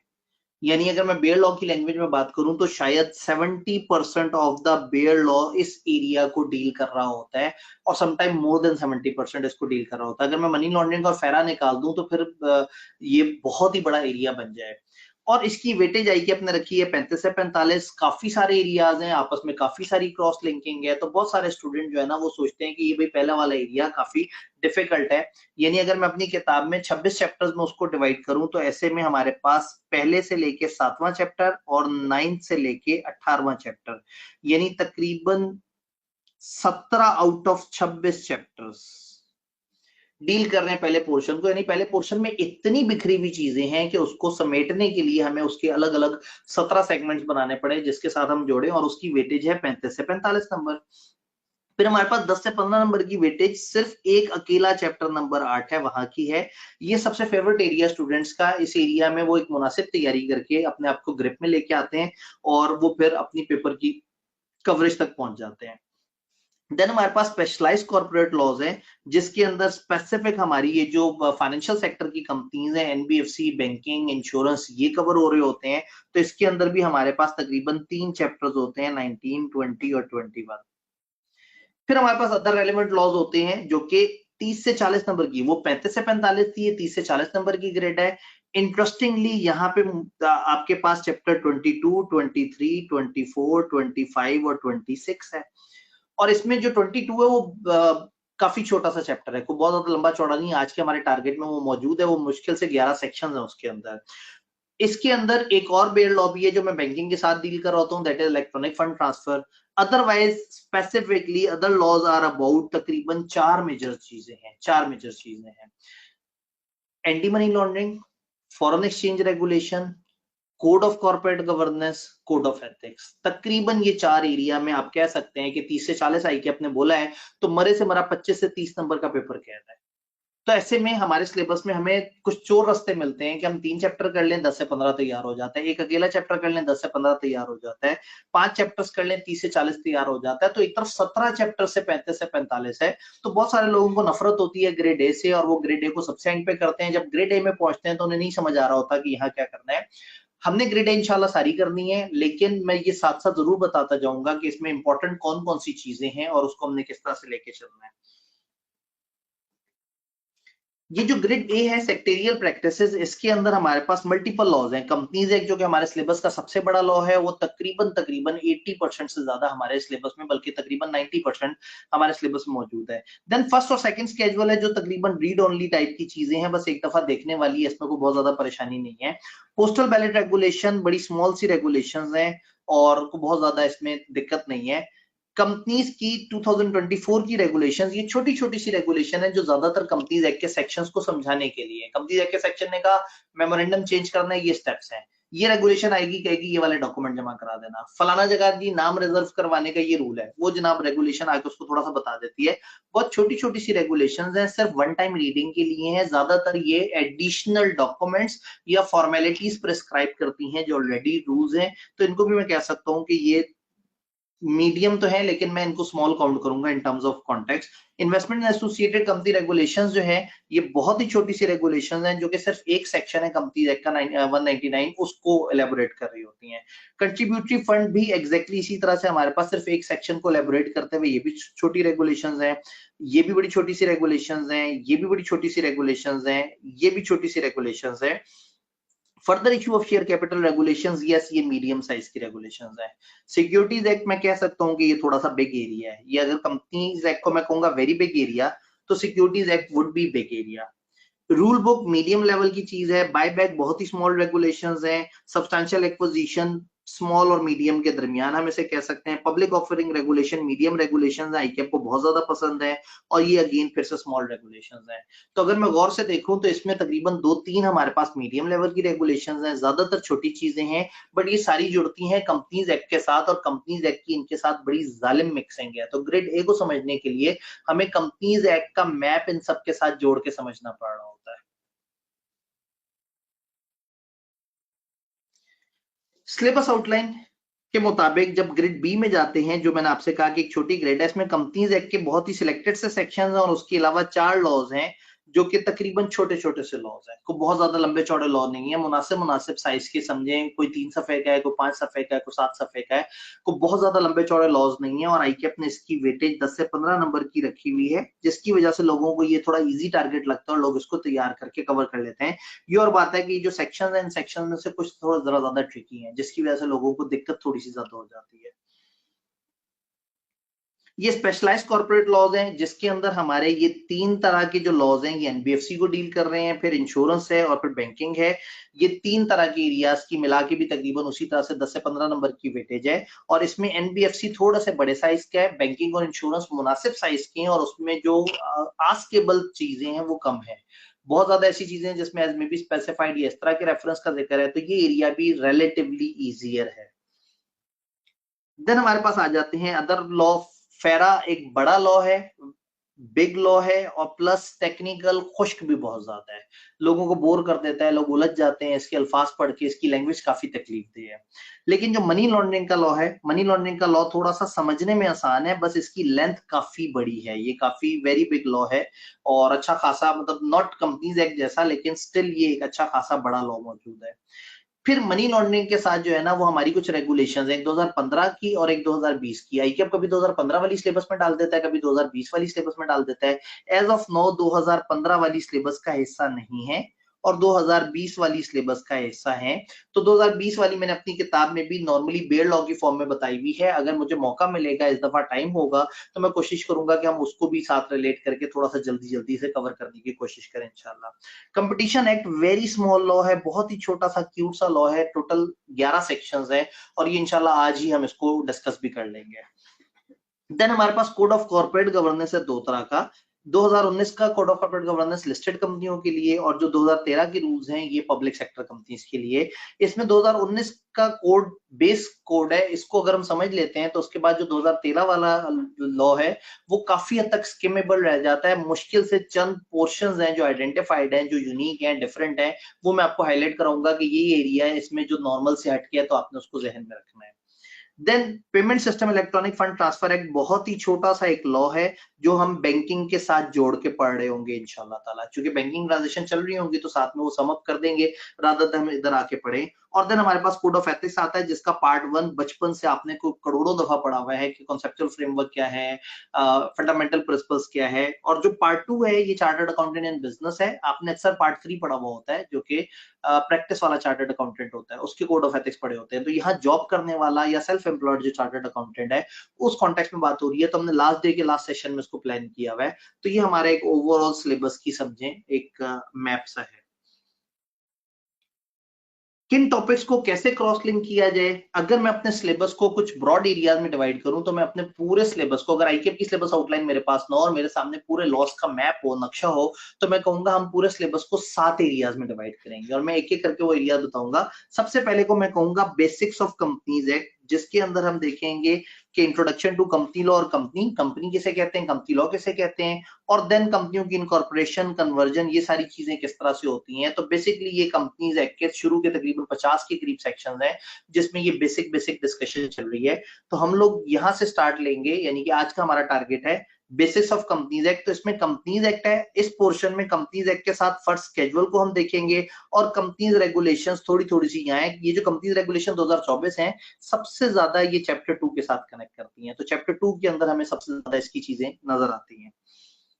देन सेकंड एरिया अगर मैं बात करूं अपने सिलेबस का तो that would be management of companies. कंपनियों की मैनेजमेंट किस तरह से होती है, तो कंपनियों की मैनेजमेंट में मीटिंग्स करनी है, डायरेक्टर्स, इन्वेस्टमेंट्स और अकाउंट्स, इन 4 चैप्टर्स को मैं क्लब करके कह सकता हूं कि कंपनियां चलती कैसे हैं। तो इसमें मेनली तो कंपनीज एक्ट ही रेगुलेट कर रहा है, लेकिन उसके अलावा जो पहला पोर्शन है वहां पे आपके पास पोस्टल बैलेट रेगुलेशंस भी आ जाती हैं और कंपनीज रेगुलेशन की गिनती की 1-2 रेगुलेशन आती है। डायरेक्टर्स के पोर्शन में कंपनीज एक्ट के सेक्शन भी हैं, रेगुलेशंस भी हैं, रिलेटेड पार्टीज वगैरह की बातें भी हैं और इंडिपेंडेंट डायरेक्टर्स की रेगुलेशंस भी इसी पोर्शन में कवर होती हैं। ये कंपनीज एक्ट का बड़ा इंपॉर्टेंट पोर्शन है। मीटिंग और डायरेक्टर कंपनीज एक्ट में आईकेएफ को काफी पसंद है। तीसरा टॉपिक जो आईकेएफ को बहुत पसंद है वो वाइंडिंग अप है। अगर मैं वो 10 से 15 नंबर का चैप्टर 8 साइड पे करके आपको बताऊं। देन इन्वेस्टमेंट्स और अकाउंट्स, ये मिसक्लेनियस टॉपिक्स हैं जिसके अंदर छोटे छोटे से लॉज हैं। तो ये मैप हमें बताता है कि कौन से वाले कंपनीज एक्ट के सेक्शन के साथ हमने कौन कौन सी रेगुलेशन को जोड़ के पढ़ना है ताकि हमारी चीजें कवर हो। तो ये हमारा सेकंड जोन बन जाता है मैनेजमेंट ऑफ कंपनीज। थर्ड बन जाता है हमारा advance areas of companies act. Companies act की जो आगे की बातें हैं, जो कैफ लेवल से आगे की बातें हैं, यानी कंपनी की इन्वेस्टिगेशन कैसे होगी, फिर मीडिएशन, आर्बिट्रेशन, अरेंजमेंट, ये अकेला चैप्टर जो कि 10 से 15 नंबर की वेटेज का हम बताते हैं, ये है। देन वाइंडिंग अप और उसके बाद कुछ कचरा मचरा एरिया कंपनीज एक्ट के आगे की जितने भी हैं वो सारे यहाँ पे क्लासिफाई कर दिए हैं। तो ये तीसरा एरिया बन जाता है। पहला बेसिक्स था, दूसरे में कंपनी की मैनेजमेंट थी, तीसरे में कंपनीज एक्ट के एडवांस एरियाज है।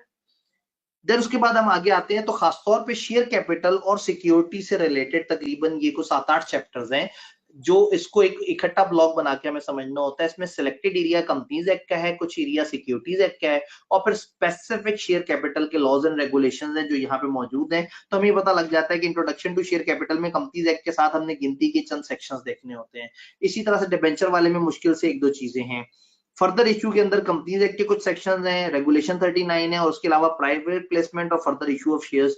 तो ये एक बेसिकली नक्शा बना हुआ है कि हमारे सिलेबस का फ्लो क्या है और हमारे जो मेन टॉपिक्स हैं वो किस तरह से कवर होते हैं।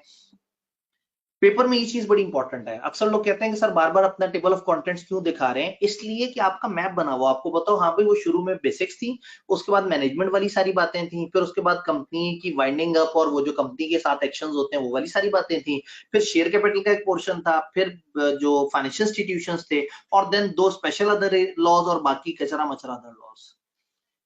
इसके अंदर बायबैक भी मिलेगा आपको, इनसाइडर ट्रेडिंग भी मिलेगी, आईपीओ भी मिलेगा। तो ये अलग अलग एरियाज हैं और उसके अलग अलग एक मैपिंग बनी हुई है।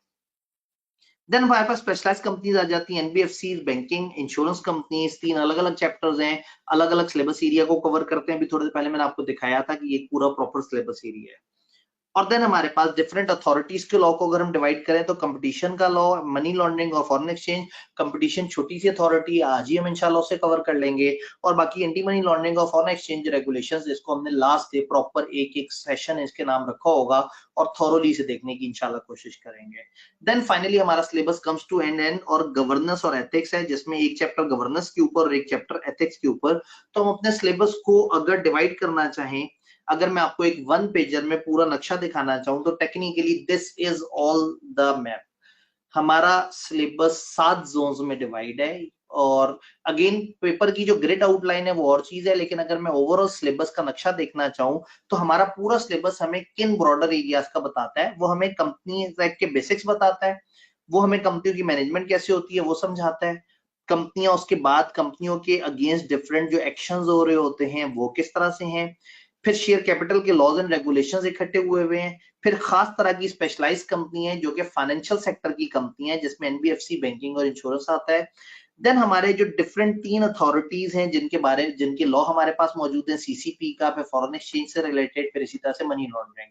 और देन गवर्नेंस और एथिक्स की डिस्कशन है। इसके अंदर फर्दर कैटेगरीज ये बनी हुई है, तो हम अपने पूरे सिलेबस को इन 26 यूनिट्स में तोड़ के पढ़ते हैं। और आईकेप भी हमसे पूछते हुए इन 26 चैप्टर्स को जहन में रखता है। इंटरेस्टिंगली स्पीकिंग, ये 26 चैप्टर की कैटेगराइजेशन मैंने अपनी किताब में बनाई है, लेकिन कुछ अरसे पहले, कुछ ईयर्स पहले आईकेप ने जब अपनी किट पहली दफा दी तो एग्जैक्टली उसने हमारे सिलेबस की यही 26 मैप्स बनाए हैं और इन्हीं एरियाज में इसी गाइडलाइन और इसी सिलेबस आउटलाइन के साथ उन्होंने उसको एक्सप्लेन किया हुआ है। तो अल्लाह का शुक्र है कि इस वक्त हम इस पोजीशन में हैं कि हम थोड़ा सा एक ऐसा नक्शा बनाते हैं जो कि अल्टीमेटली जो रेगुलेटर है उसको भी हेल्प करता है और वो उसके मुताबिक चीजों को लेके चल रहे होते हैं। तो अल्लाह का शुक्र है कि अगर आप ये सोर्स बुक पढ़ रहे हैं, चीजों को समझ रहे हैं, तो समहाउ कहीं ना कहीं आप आईकैप को पकड़ने की पोजीशन में इंशाल्लाह ताला होंगे। हमारा 7 डेज का स्केड्यूल एक दफा मैं दोबारा दिखा रहा हूँ। कुछ लोग मेरे साथ जो है ना सवाल पूछ रहे थे ब्रेक में कि जी ये क्या है। जब मैं ब्रेक से वापस आया तो यहाँ पे सवाल आए हुए थे कि सर जी वो क्या है, हमारा क्या प्लान है, किस तरह से होगा। तो मैं अब आपको दोबारा दिखा दूं, सिलेबस हमने एक दफा फिर से समझ लिया है, तो अब हमारे लिए थोड़ा सा ऐसे देखना समझना आसान हो जाएगा। पहली स्ट्रेटेजी, पहला जो सेशन था हमारा, problem issues, so study material कैसे करें, हमारी अप्रोच क्या होनी चाहिए, क्रॉस लिंकिंग कैसे होगी, एरिया ऑफ इंपॉर्टेंस कैसे होगी। अभी हम लोगों ने स्ट्रेटेजी के ऊपर बात नहीं की, हम क्विकली उसकी बात भी करने वाले हैं इंशाल्लाह। देन जो पहला सेशन है हमारा वो chapter 1 basics of company law जो है वो उसके बारे में बात करेगा। मेरी कोशिश होगी कि चैप्टर 22 यहाँ कवर हो जाए ताकि फिर हम चैप्टर नंबर 2 को अलग करके सेशन में पढ़ें। पहला दिन एक स्टार्टर है, पहले दिन जरा थोड़ा सा हाथ हल्का है, स्कोप बनाया है, माइंड बनाया है, चीजों को थोड़ा थोड़ा सा दौड़ाया है और आप लोगों को एक फ्लो की आदत डाली है कि बस आप कल से कफन मान के आ जाएं और उसके बाद हम आगे थोड़ा सा तेज रफ्तार से चलें। सेकेंड डे फिर हम लोग कंपनीज एक्ट के जो बहुत फेवरेट आईकेप के एरियाज हैं वो, और उसके साथ हम कोड ऑफ कॉर्पोरेट गवर्नेंस जोड़ेंगे। क्योंकि कोड ऑफ कॉर्पोरेट गवर्नेंस और डायरेक्टर्स को मिला के नहीं समझेंगे तो पेपर में वो बड़े आराम से आपको कंफ्यूज कर सकता है। वो एक सवाल बनाएगा जिसका थोड़ा सा आंसर कंपनीज एक्ट से होगा और थोड़ा सा कोड ऑफ कॉर्पोरेट गवर्नेंस से। अदर लॉज में कोड बहुत अहम है और कंपनीज एक्ट में डायरेक्टर बहुत अहम है, तो ये दोनों चैप्टर्स का मिलाप बड़ा अच्छा है। इसलिए हमने कल के दिन सारे इंपॉर्टेंट एरियाज रखे हैं, क्योंकि परसों के दिन ऑफ है, वाहिद ऑफ जो कि हमारे इन 7 दिनों में आएगा, तो उससे आपको थोड़ा सा फायदा हो जाएगा। देन हम लोगों ने कंपनीज एक्ट के आगे वाले सेक्शन और फिर इस तरह से करके प्लान किया है। तो ये हमारा प्लान फ्राइडे से लेके नेक्स्ट फ्राइडे तक है, इसमें संडे का दिन ऑफ है। हम लोग डेली 6:30 पे इंशाल्लाह स्टार्ट करेंगे, 8 बजे तक पहला सेशन होगा। अब हमारी एक नई चीज है कि इसमें हम 5 मिनट की ब्रेक किया करेंगे मगरिब की, इंशाल्लाह ताला 7:15 के आसपास। उससे थोड़ा बहुत हमारा टाइमलाइन आगे पीछे 5-10 मिनट होगा। आई बिलीव कि अगर 11 बजे के बजाय हमने 11:15 बंद किया तो आप लोग उम्मीद है बहुत ज्यादा माइंड नहीं करेंगे, क्योंकि यकीन माने सब 15 मिनट एक्स्ट्रा पढ़ाने में सबसे ज्यादा तकलीफ मुझे ही होगी, लेकिन पेपर आप लोगों का है। तो अगर आप लोगों को 15 मिनट एक्स्ट्रा पढ़ के ज्यादा अच्छा समझ आ जाए तो इसमें कोई हर्ज नहीं है। जब आप 11:15 पे राजी होंगे तो मैं 11:30 पे मनाऊंगा, फिर एक दिन मैं 12 बजे तक ले जाऊंगा। तो ये मेरा वो है शॉर्टकट तरीका। सेकंड सेशन 8:15 से 9:30, और तीसरा तो हमने 2 सवा घंटे के सेशन करेंगे आगे वाले, और पहला सेशन हमारा 1.5 घंटे का होगा। और हमारे उस 1.5 घंटे में भी ब्रेक आ गई तो चीजें थोड़ा सा, सर आज फजर तक पढ़ा दे हमें, मसला ही कोई नहीं। एक एक भाई बहुत ही जोश में। अच्छा, आप जरा स्ट्रेटेजी की तरफ वापस आते हैं। और लास्ट डे हमारी जो लास्ट डे डिस्कशन है इसमें फर्दर टिप्स एंड टेक्निक्स होंगी। जब हम पूरा सिलेबस पढ़ चुके होंगे तो मैं उसका एक फाइन मैप दोबारा आप लोगों से शेयर करूंगा, और फिर आप लोगों को राइटिंग की स्ट्रेटेजी, पेपर के अंदर की स्ट्रेटेजी, इनके ऊपर छोटी छोटी सी टिप्स एंड टेक्निक्स दे रहा हूँ। अल्लाह करे तब तक आप जुड़े रहें, मुझे सुनते रहें। 7 दिन तो आप बर्दाश्त कर ही लेंगे, बस ये 7 दिन आपसे चाहिए इंशाल्लाह। इस सेशन की क्लोजिंग आखिरी चीजें जो ओवरऑल टिप्स एंड टेक्निक्स हैं, हमने चीजों को किस तरह से लेके चलना है, कॉर्पोरेट लॉ को कैसे हैंडल करना चाहिए। अगर मैं एक जनरल टिप की बात करूं तो सबसे पहले इस पेपर का मसला ये है कि लोग इसकी क्लास नहीं लेते, कहते हैं मैं सेल्फ पे कर लूंगा, खुद से पढ़ लूंगा। ये बड़ी गलत बात है। मैं बहुत सारे सब्जेक्ट पढ़ाता हूँ, मैं कैफ का कंपनी लॉ भी पढ़ाता हूँ, बी लॉ भी पढ़ाता हूँ। मैं अक्सर लोगों से कहता हूँ क्लासों के बगैर भी काम चल जाएगा, कोई मसला नहीं। लेकिन कॉर्पोरेट लॉ काफी बड़ा सब्जेक्ट है और इसमें खुद से पढ़ने की कोशिश करें तो 2 साल में भी नहीं खत्म होता। तो आइडियली किसी की क्लास ले लिया करें, क्रैश कोर्स ले लिया करें, टूल किट ले लिया करें, 4 महीने का सेशन, 6 महीने का session. Ideally classes physically attend कर सकें, जो कि अब बहुत मुश्किल हो गया है, या प्री रिकॉर्डेड लेक्चर्स देख सकें, स्टूडियो मोड में देखें, एक्चुअल फिजिकल क्लास। अंडरस्टैंडिंग जरूरी है, क्लासेस होनी चाहिए। फिलहाल हमारी अंडरस्टैंडिंग हमारे जो लाइव सेशंस है इनसे इंशाल्लाह कवर हो जाएगी। लेकिन हर दफा ये नहीं सोचना कि एंड पे आखिरी 15 दिन में एक मसीहा आएगा और जनाब वो तेजी से कवर करा देगा। आपने क्लासेस लाजमी लेनी है, कोई भी सब्जेक्ट पढ़ें, क्लासेस से काफी फायदा हो जाता है। और अब तो सीए फाइनल की क्लासेस इंतहाई सस्ते में मिलती हैं। सब लोग जानते हैं कि सीए फाइनल जो है वो थोड़ा बच्चों के लिए मुश्किल होता है, तो ज्यादातर कॉलेजेस, वो कॉलेज जो शुरू भी 20,000 25,000 से करते हैं, आखिरी 1-2 महीने में आके वो 6-6 हजार रुपए की आवाजें भी लगा रहे होते हैं। तो कुछ बहुत ही शरीफ लोग हैं जो 5-6 हजार रुपए में पहले दिन से भी पढ़ा रहे होते हैं। तो कोशिश ये करें कि क्लासेस जरूर लें। सेकंड स्टेप है आप माइंड मैपिंग करें। क्लास ले ली, टीचर को सुन लिया, टीचर ने स्लाइड शेयर की, अब आप क्या करें, आप माइंड मैप बना लें। टीचर की स्लाइड्स पकड़ें, उसके ऊपर नक्शा बना लें, अपना एक पेज बनाएं और उसमें कहें हाँ जी सर ने बताया था अथॉरिटी 2 तरह की होती है, अथॉरिटी की ये 3 फंक्शन है, ये अथॉरिटी की ये 3 फंक्शन है। जब अपने पेजेस बनाएंगे, और अगर टीचर ने फॉर एग्जांपल एक टीचर ने 40-50 लेक्चर्स में पूरा सिलेबस खत्म कराया है, तो अगर आपके 40-50 सफे बन जाए, हर लेक्चर सिर्फ एक सफे पे अगर आप ले आए, तो ये 40-50 सफे भी कोई बुरे नहीं है। क्योंकि आपने उससे देखना है, रट्टा तो मारना ही नहीं है। पेपर में रट्टे वाला सवाल वो डायरेक्टर रिपोर्ट के कंटेंट थोड़ी पूछने वाला है जो आप बेयर लॉ खोलें और फौरन से लिख दें। अब तो कॉन्सेप्ट की गेम है, अब आप कितना रिटेन कर पाते हैं, कितना नक्शा समझ पाते हैं, उसकी गेम है। तो ऐसे में क्या है, क्लास ली, फौरन बाद कॉर्पोरेट लॉ मेड इजी जो मेरी किताब है आप उसे यूज कर लें, या जो स्लाइड्स आपके साथ शेयर हो रही हैं आप उसको यूज कर लेंगे, चीजें इजी हो जाएंगी। अब क्या करें, स्किम करना है। अब एक स्टूडेंट ने फौरन सवाल पूछा सर बेयर लॉ को यूज कैसे करना, अप्लाई कैसे करना। मैं सिस्टमेटिकली सारी चीजें बता रहा हूँ इंशाल्लाह ताला।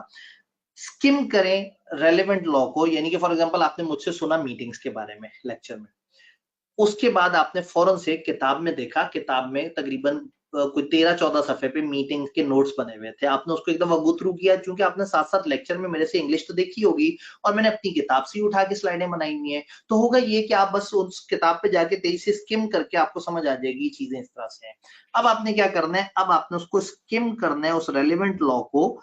थोड़ा सा रिलेटिव रिलैक्स टाइम, ये नॉर्मल स्ट्रेटेजी होती है, लेकिन चूंकि अब हम क्रैश कोर्स में हैं तो भूल जाए इस चीज को। कोई रिलैक्स टाइम नहीं है। रिलैक्स टाइम का मतलब है कि जब आप क्रैश नहीं ले रहे, उसके अलावा वो जो दिन में बकाया आपके पास बचे थे 19 घंटे, उनमें से आपने तेजी से स्किम कर लेना है। जो आपने सुना, जो आपने मेरे नोट्स या स्लाइड्स पे देखा, जल्दी से बेयर लॉ में उसको बस मोटा मोटा स्किम कर लें। इतना याद रह जाए कि कौन सी चीज किस जगह लिखी हुई थी। याद नहीं करना, दोस्ती बनानी है। थोड़ा सा समझ आना चाहिए कि हाँ भाई मीटिंग्स का पोर्शन सेक्शन नंबर 137 से शुरू होकर सेक्शन नंबर 157 तक जाता है से, या अकाउंट्स का पोर्शन यहाँ से लेके वहां तक जाता है, ये ऑडिटर वगैरह की बातें सेक्शन 246 के आसपास हैं, तो फिर डिविडेंड की बातें सेक्शन 240 से 246 के दरमियान। मतलब इस तरह से करके अल्टीमेटली तोड़ तोड़ के करेंगे। हर सेशन के बाद जब आप करेंगे तो आपको उतना टाइम नहीं लगेगा।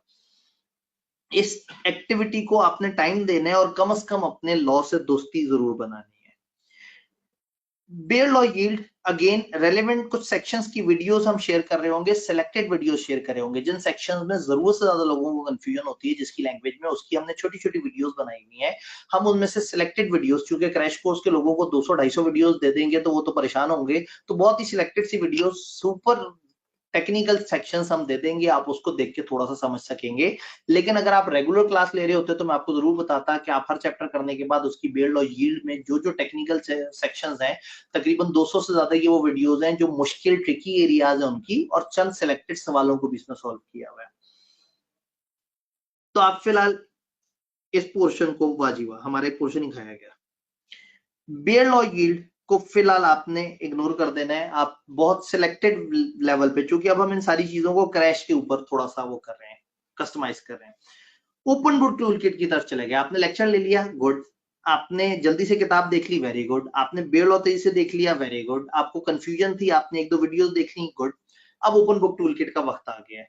आप क्या करें, अपने प्रॉपर माइंड जो है वो डेवलप, माइंड मैप बनाएं। किट आपको हेल्प करेगी, किट आपको तरतीब बताएगी। ओपन बुक टूल किट एक सेकंड बुक है जो सिर्फ और सिर्फ आपको हेल्प कर रही है कि आपने अपने नक्शे कैसे बनाने हैं, आपने कौन से टॉपिक्स को जोड़ने हैं, कौन से सेक्शंस इंपॉर्टेंट है, कौन सी रेगुलेशंस इंपॉर्टेंट है।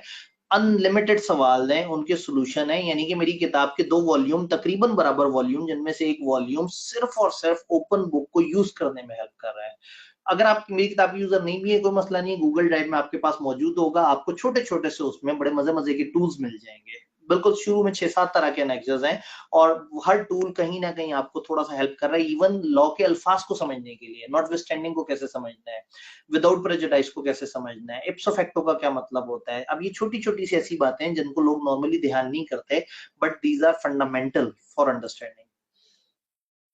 आपने क्या करना है, क्रॉस लिंकिंग को अंडरस्टैंड करना है, सवाल देखने हैं, और फिर आपने इन राइटिंग प्रैक्टिस करनी है। आईकेप के सॉफ्टवेयर पे जाके प्रैक्टिस करें, सॉफ्टवेयर ओपन करें, सवाल आपके सामने सॉफ्ट में, आप वहां पे लिखें। आप आहिस्ता आहिस्ता आदत डेवलप करें कि आप टाइप करना शुरू करें।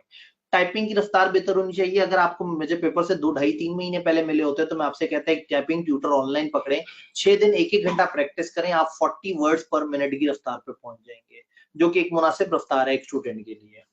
तो आपने क्या करना है, डिफरेंट चीजों की प्रैक्टिस करनी है। कुछ सवाल हम भी आपको साथ साथ प्रोवाइड करेंगे, उसकी प्रैक्टिस करनी है। देन जो कंफ्यूजन हो आप ईमेल पे पूछें।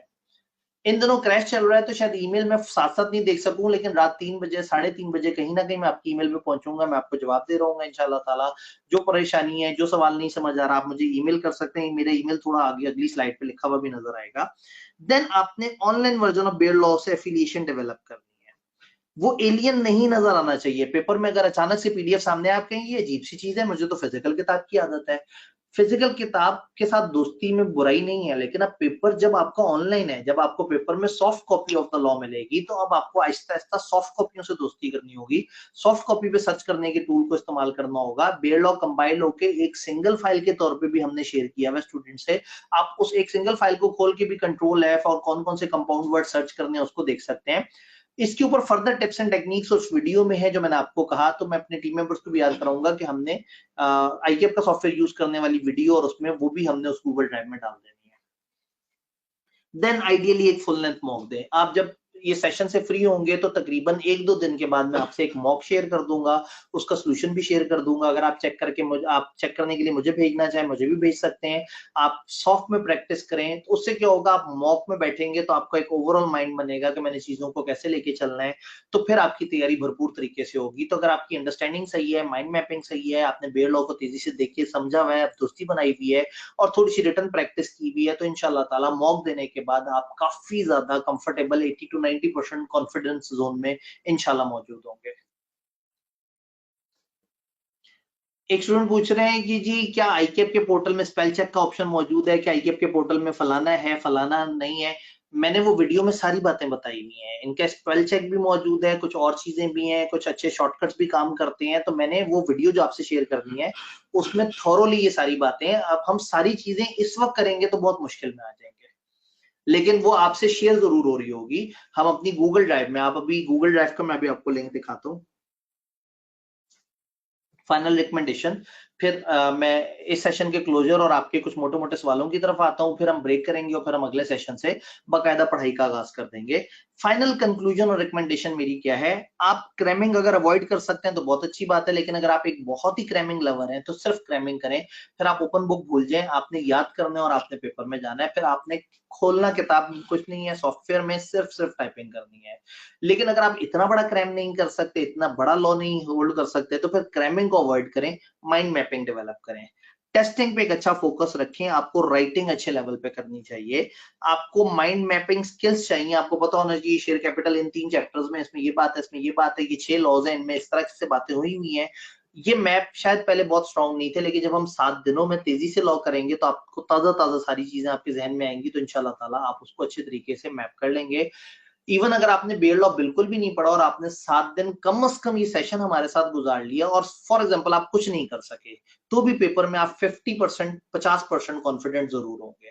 लेकिन उससे पेपर पास नहीं होगा। आपको पेपर जाके फीलिंग तो अच्छी आएगी, आप कहेंगे यार वो बाबा जी ने पढ़ाया तो बड़ा अच्छा था, मज़ा आ गया, पेपर समझ आ रहा है, अगली दफ़ा पढ़ के दूँगा। तो मैं नहीं चाहता कि आप उधर मेरे गुण गाते हुए वापस आएँ, मैं चाहता हूँ आप वहाँ जाएँ, पेपर दें और पेपर पास करें।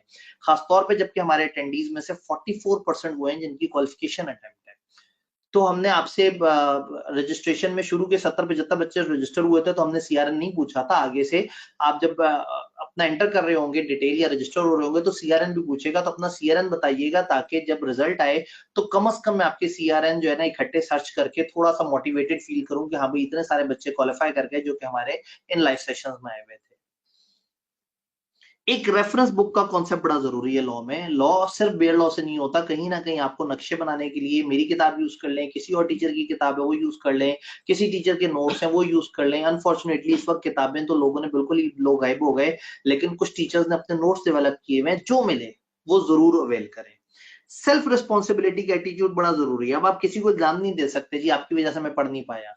अब अगर आपका पेपर रहेगा तो सिर्फ आपकी वजह से रहेगा। अगर आज आपकी क्वालिफिकेशन लेट होगी तो सिर्फ एक इंसान कसूरवार है, वो आप खुद हैं। ऑनलाइन लॉस के साथ दोस्ती करें और क्लासेस लेना हाईली रिकमेंडेड है। फिलहाल मैं ऐसे कह देता हूँ क्रैश कोर्स लेना हाईली रिकमेंडेड है, क्योंकि इस टाइम पे अब रेगुलर क्लास तो मुश्किल ही हो जाएगी। तो ये फाइनल कंक्लूजन और रिकमेंडेशन के साथ जो है ना वो एंड पे ये पहले सेशन का एंड, जिसमें शुक्रिया आपके पेशेंस का। आप लोगों ने हिम्मत हौसले से मुझे सुना। आप लोग ये 1.5 मिनट की रील पे भी सोच रहे होते हैं कि रफ्तार तेज करने की ऑप्शन क्यों नहीं आ रही, तो 1.5 घंटे का सेशन सुनना थोड़ा सा तकलीफ दे है। मैं ये तकलीफ जरूर दूंगा और आपको 7 दिन तक देता रहूंगा और हर 15 मिनट बाद दोबारा से तकलीफ दे रहूंगा। अगर आप पूरा सेशन इंसानियत से पढ़ा होता तो आज मुझे बर्दाश्त ना करना पड़ रहा होता। तो अगर आपने पूरा सेशन सही से टाइम नहीं दिया और अभी भी सोच रहे हैं कि यार मैं क्यों ये बाबा जी को बर्दाश्त करूं, तो फिर कहानी थोड़ी सी मुश्किल हो जाएगी। अब वक्त आ गया है, अब आपने मुझे बर्दाश्त करना है और ये 7 दिन कम से कम मेरे साथ चलना है। बल्कि काम करें, आप ना आइएगा कल से, क्योंकि मेरे लिए तो बहुत ईजी है। अब मेरी वजह से आप नहीं आएंगे, हम पूरा सेशन मैं कहता रहूं आओ बच्चों लाइव सेशन में आओ पढ़ते हैं। अब आपका पेपर करीब है ना, अब मैं आपको नहीं बुलाऊंगा, अब आप आएंगे अपनी नीड को आएंगे, आप इसलिए आएंगे कि शायद हमारा पेपर इंशाल्लाह पास हो जाए। एक चीज गारंटेड है इंशाल्लाह ताला, मैं क्रैश कोर्सेज में हमेशा देखा है जो बच्चे क्रैश में साथ चलते हैं ना, उनका बड़ा अच्छा रिजल्ट होता है। फोकस स्ट्रेटेजी अगर आपने 7 दिन सुबह शाम लॉ को देती है तो शायद आप 6 महीने में इतना नहीं पढ़ सकते थे लॉ जितना 7 दिन में पढ़ लिया। बस ये 7 दिन मेरे नाम कर दें। और वैसे भी आपके कुछ पेपर तो उसके बाद होंगे, ईद के बाद होंगे, और लॉ का शुरू में पेपर होगा। तो this gives us an ample opportunity कि हम चीजों को बेहतर कर सकते हैं इंशाल्लाह ताला। सर बाबा जी तो ना कहें खुद को, ठीक है। असल में हाँ, वैसे आप में से अक्सर तो मेरी एज के आसपास होंगे, क्वालिफिकेशन के करीब वाले हैं। तो लेकिन मतलब मेरे ख्याल में सीए फाइनल में पहुंचने वाला बंदा तकरीबन रेंजिंग फ्रॉम 20-21 साल से लेके 25-26 साल के आसपास अक्सर होता है। तो मैं 40 की एज को पहुंचा हुआ हूँ, तो मैं आप लोगों की नजर में तो बाबा हूँगा, लेकिन खैर लॉ पढ़ाने वाले जो और लोग हैं वो मेरे से भी बहुत बहुत सीनियर है। चलें, दरमियाना सा एक मुनासिब सा आदमी। सर रिकॉर्डिंग मिलेगी। लो जी, सवाल शुरू हो गए। यहाँ पे मैंने आपको सवाल पूछने का ऑप्शन तो दिया है, लेकिन एक चीज ध्यान में रहे, ये सामने व्हाट्सएप ग्रुप का क्यूआर कोड है। अगर आप लैपटॉप पे मेरा लेक्चर ले रहे हैं तो फौरन से मोबाइल निकालें और उसका क्यूआर कोड वो करें, तो आप उस जगह पे पहुंच जाएंगे। ये गूगल ड्राइव का क्यूआर है, आप गूगल ड्राइव ना भी पहुंचे कोई बात नहीं, जो व्हाट्सएप ग्रुप है इसकी डिस्क्रिप्शन में हम ऐड कर देंगे, या ऐड कर दिया हमने इसकी डिस्क्रिप्शन में। गूगल ड्राइव का, इसकी व्हाट्सएप ग्रुप की जो शुरू में डिस्क्रिप्शन आती है ना, वहां गूगल ड्राइव का लिंक है, आप उसमें पहुंचेंगे तो उस गूगल ड्राइव में जो मेरी डेली स्लाइड्स हैं वो आ रही होंगी। मेरी किताब का वॉल्यूम 1 वॉल्यूम 2 आ रहा होगा। हमारा जो स्केजुअल है वो आ रहा होगा। उसके अलावा मैं जो एक्स्ट्रा वीडियोस दूंगा, जो एक्स्ट्रा मैप्स दूंगा, जो एक्स्ट्रा टूल्स दूंगा, वो सब के सब उस गूगल ड्राइव में आ रहा होगा। और ये गूगल ड्राइव से आपकी दोस्ती रहेगी। इस गूगल ड्राइव में ही मैं मॉक भी शेयर करूंगा, यानी कि मैं आपसे बाद में मिलूं ना मिलूं, लेकिन उस गूगल ड्राइव में डाटा पड़ा हुआ होगा। आप अगर इस क्रैश कोर्स के होने के 2 साल बाद भी कहीं ना कहीं इस क्रैश कोर्स की वीडियो तक पहुंचे हैं, तो ये गूगल ड्राइव मोस्ट प्रोबेबली तब तक चल रही होगी, अगर मैं जिंदा रहा, सेहतमंद रहा और मैंने अपने गूगल ड्राइव की सब्सक्रिप्शन रिन्यू कराई हुई हुई तो ये है। आप कोई भी क्यूरी मुझे ईमेल कर सकते हैं। क्रैश के दिनों में मैं जरा ज्यादा स्लो हो जाऊंगा, बाकी दिनों में मैं नॉर्मली थोड़ा सा तेज होता हूँ। और उसके अलावा हमारे जो वीपी साहब हैं सर उसामा वहीद, उनका व्हाट्सएप नंबर भी है। कई दफा लोग व्हाट्सएप पसंद करते हैं तो आप इधर भी भेज देंगे तो ये भी कहीं ना कहीं लेट नाइट में मुझे कंधा हिला के मुझे कह देंगे जी 2-3 बच्चे ये सवाल पूछ रहे हैं। लेकिन ईमेल में जो आप भेजेंगे तो मैं डायरेक्टली उसको इंशाल्लाह ताला आंसर कर रहूंगा। बाकी आप लोगों के को 5-7 मिनट सवाल लेते हैं, फिर हम सेशन क्लोज करके और हम अपनी पहले उसकी तरफ जाते हैं। सर रिकॉर्डिंग मिलेगी तकरीबन 2 दिन के बाद से रिकॉर्डिंग मिलेगी। हम इस व्हाट्सएप ग्रुप में बता देंगे कि कहाँ पे है। हम इस वक्त 2-3 जगह बात कर रहे हैं कि चूंकि ये वाली रिकॉर्डिंग लोग धड़ाधड़ देखते हैं जिससे काफी ज्यादा बैंडविड्थ इस्तेमाल होती है। यूट्यूब पे हम इसको फेंक नहीं सकते क्योंकि हमने बहुत ज्यादा टुकड़ों टुकड़ों में डाटा देना है। तो हमारी कोशिश होगी कि हम नियर पीयर टाइप के किसी पोर्टल पे इसको ऑर्गेनाइज वे में इस तरह से अरेंज कर दें कि जिस जिस तरह से आपको डाटा मिला है वहां उस तरह से वो सारा सजा हुआ नजर आ रहा हो। तो ये तकरीबन आफ्टर 2 डेज होना शुरू हो जाएगा क्योंकि मतलब हमें पहले दिन के लेट एंड पे प्रोसेसिंग होगी, अगले दिन उस कोर्स के अंदर डाल रहे होंगे तो इसलिए। और मैं ये चाहता हूँ कि आप लोग लाइव आए, आप साथ साथ इसे देखें। सर मेरा एक सवाल है, आप डायरेक्ट सवाल पूछें ताकि नजर आए। सर मैंने अच्छा खासा सिलेबस कर लिया बट एक फियर है कि क्या होगा एग्जाम में। अगर आपने अच्छा खासा सिलेबस किया हुआ है और आपको फियर लग रहा है तो एटलीस्ट आप इस क्रैश कोर्स के साथ साथ अपने आप को तेजी से रिवाइज कर सकते हैं।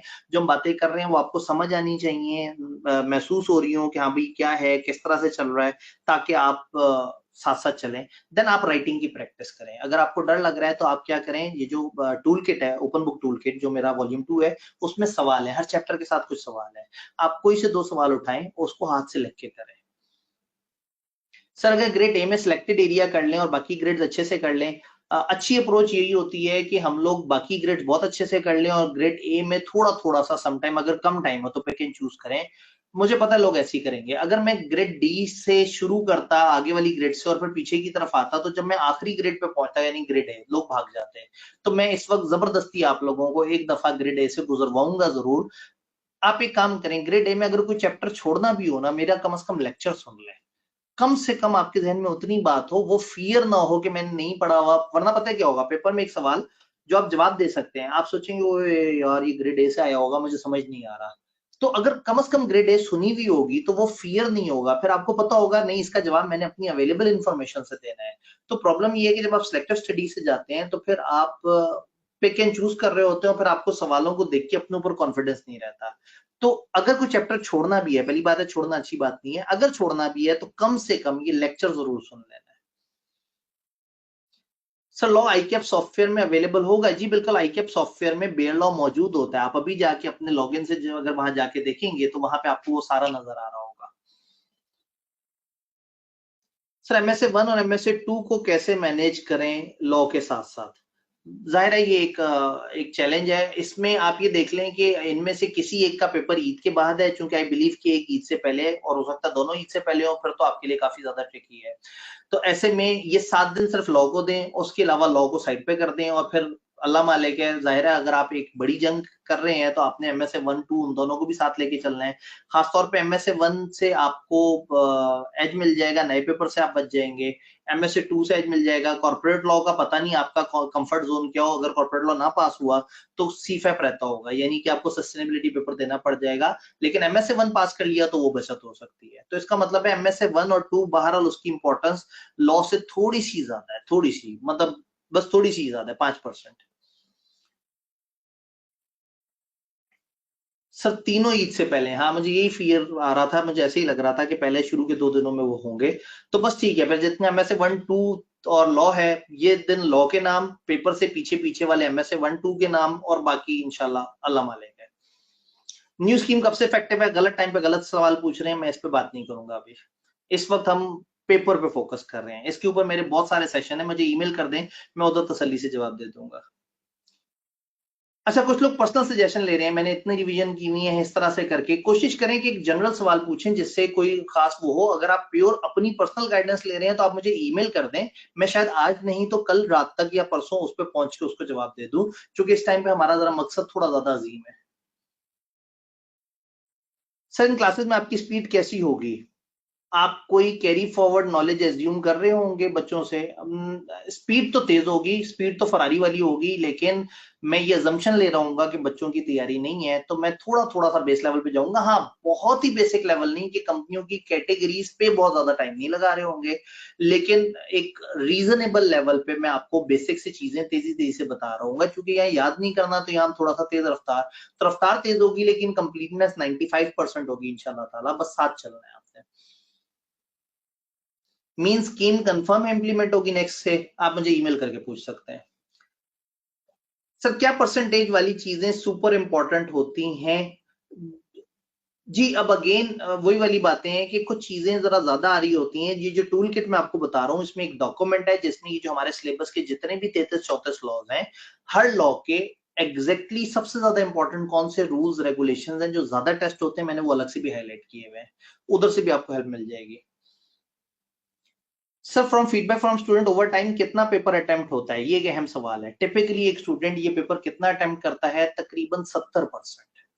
एक अच्छा स्टूडेंट 70-75% का पेपर अटेम्प्ट कर रहा होता है। बहुत अच्छा बच्चा तकरीबन 85-90 के दरमियान जा रहा होता है। तो ये पेपर का मिजाज जरा हैवी होता है, तो इसमें चीजें स्किप हो रही होती हैं। तो अगर आप पेपर में 70 के आसपास पहुंच गए हैं, तो बहुत मायूस नहीं होना कि मैंने बहुत अंडर परफॉर्म किया। एक बात है, याद रखें, आपका मुकाबला अपने जैसे लोगों से है, वो भी उतने ही गैर जिम्मेदार हैं जितने आप हैं। तो अगर आपने किसी दूसरे को सोचना है ना कि मेरा किनसे मुकाबला है, तो वो जो दूसरे लोगों में जो जो बुराइयां नजर आती है ना, अल्हम्दुलिल्लाह आप में भी पाई जाती हैं। तो सबके लिए फील्ड बराबर है, सारे एक जैसे सुस्त लोग थे। तो आपने ये नहीं सोचना कि मैं सुस्त था तो मैं कहाँ वो होऊंगा। अल्हम्दुलिल्लाह आपका मुकाबला अपने जैसे सुस्त लोगों से है। तो मुझे बहुत फख्र है, ये पूरी कौम जो है ना इस टाइम पे, जो रील्स देखने की वजह से इतनी तबाह हो चुकी हुई है, लेकिन शायद अगर कुछ तबाह हुआ तो कुछ ना हुए होते तो आप मुश्किल में होते हैं। अल्हम्दुलिल्लाह सारे तबाह हो चुके हुए हैं। तो सबके सब सेम लेवल पे इस वक्त सुस्त हो चुके हुए हैं। बस अब आपने उन सुस्तों में थोड़ा सा तेज दौड़ना है बस।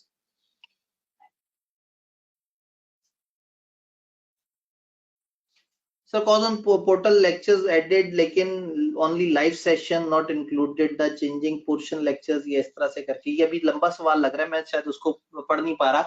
लेकिन बहरहाल साथ साथ इसमें लाइव सेशन में मेरी कोशिश होगी कि हम जो लेटेस्ट छोटी छोटी सी अमेंडमेंट्स भी हैं वो करें। रेगुलर सेशन में अभी इस दफा जो चेंजेस थी बहुत ही माइनर थी, मुश्किल से एक सफे आधे सफे टाइप की चेंजेस, ऐसी जो स्टूडेंट देख के खुद से भी कर सकता है। लेकिन मेरी कोशिश होगी कि मैं सारी चेंजेस इसमें इनकॉर्पोरेट करूं। अगर आपने से पीछे कोर्स पढ़ा हुआ है, तो इसमें मैं जो बिल्कुल लेटेस्ट तरीन बात होगी उसको लिंक कर रहा हूँ, ताकि आप उसको क्विकली अंडरस्टैंड कर लें इंशाल्लाह। सर रिवीजन स्ट्रेटेजी, बस आप मेरे साथ चलें, जिस तरतीब से मैं लेके चल रहा हूँ मेरे साथ चलें, और जो मैंने आज बातें की उनको फॉलो करें। सर मोदी की वजह से पिछले एक वीक से पढ़ाई खराब हो गई है। मोदी की वजह से नहीं हुई है, अगर मोदी ना होता, वो बस आपको एक इंसान मिल गया नाम देने को, आप शायद गेम ऑफ थ्रोन्स की वजह से पढ़ ना पाते, आप शायद जो है वो पीएसएल की वजह से ना पढ़ पाते। मोदी की वजह से पीएसएल रुक गया, वरना आप तो पीएसएल देख रहे थे। तो ऐसे मत करें, आपकी अपनी वजह से पढ़ाई नहीं हुई। याद है मैंने क्या कहा था? सेल्फ एटीट्यूड, सेल्फ रिस्पॉन्सिबिलिटी, आपके सबसे बड़े विलन आप लोग खुद हैं, ऐसे मत करें। अब पेपर पास कर लें, जल्दी से पास कर लें, क्वालिफाई करें। अब तो क्वालिफाइड लोग बड़े थोड़े हो गए हैं पाकिस्तान में, जितनी जल्दी क्वालिफाई करेंगे आपको उतनी वर्थ है। लोग तेजी से मुल्क से बाहर निकल रहे हैं, पाकिस्तान में चार्टर्ड अकाउंटेंट मिलना नापैद हो चुका है। फर्म वालों के बंदे छोड़ छोड़ के जा रहे हैं इस वक्त, तो फर्म वाले चार्टर्ड अकाउंटेंट्स के पीछे भाग रहे हैं। जल्दी से क्वालिफाई करें, अपना एक अच्छा इज्जतदार मुकाम बनाएं। सर पेपर को अगर कैलकुलेशन नॉन कैलकुलेशन में डिवाइड करें तो कितनी परसेंटेज होगी? आई कैन से कि तकरीबन 25 से 30% पेपर में कैलकुलेशंस आप कर रहे होते हैं, लेकिन नॉट पेपर का मैसिव पोर्शन नहीं, लेकिन एक रीजनेबल पोर्शन ऐसा जरूर होता है जहां कैलकुलेशन इस्तेमाल हो रही होती है। और अब तो एक्सेल की शीट भी आपके पास मौजूद है, आधे मसले हल हो जाएंगे। वो जो मेरा सेशन है उसमें मैंने एक न्यूमेरिकल को भी सॉल्व करके दिखाया हुआ है वहां पे। Sir one of my friend pass, उसने 66 मार्क्स का अटेम्प्ट किया था। आप यकीन करें, आप कोशिश करें, आई के अपना धक्के दे दे के पास कर रहा होता है। कई दफा लिटरली वो बेचारों की आंखों में आंसू आ जाते हैं कि बच्चे थे ही 200 अटेम्प्ट करने वाले और हमने कम से कम 100 तो पास करने हैं। तो वो 30-35 के आसपास के बच्चे ढूंढते हैं, उनसे कहते हैं यार देखो कोशिश करो, उसका कोई सवाल देखते हैं, ओ यार हमने बिला वजह काट लिया था, ऐसे और नंबर दे देते हैं। वो पास करने की कोशिश कर रहे हैं। मैं आपको बताऊं, आईकेप की बड़ी शदीद ख्वाहिश है, उसने बहुत ज्यादा चार्टर्ड अकाउंटेंट्स क्रिएट करने हैं अगले 2-3 साल में। तो ऐसे में आप मुनासिब अटेम्प्ट आप कर लें, धक्का इंशाल्लाह आईकेप भी दे देगा, बस आपने हिम्मत नहीं हारनी। सर आपके कैलकुलेशन में हम कैलकुलेशंस कवर कर रहे होंगे? जी, हम कैलकुलेशंस पे मोटी मोटी बातें कर रहे होंगे और कुछ सिलेक्टेड कैलकुलेशन वाली एरिया में मैं आपसे सिलेक्टेड वीडियो शेयर कर रहा हूँ, ताकि हमारा क्रैश कोर्स का निजाम भी खराब ना हो, हम चीजों को सही तरीके से कवर करते रहें।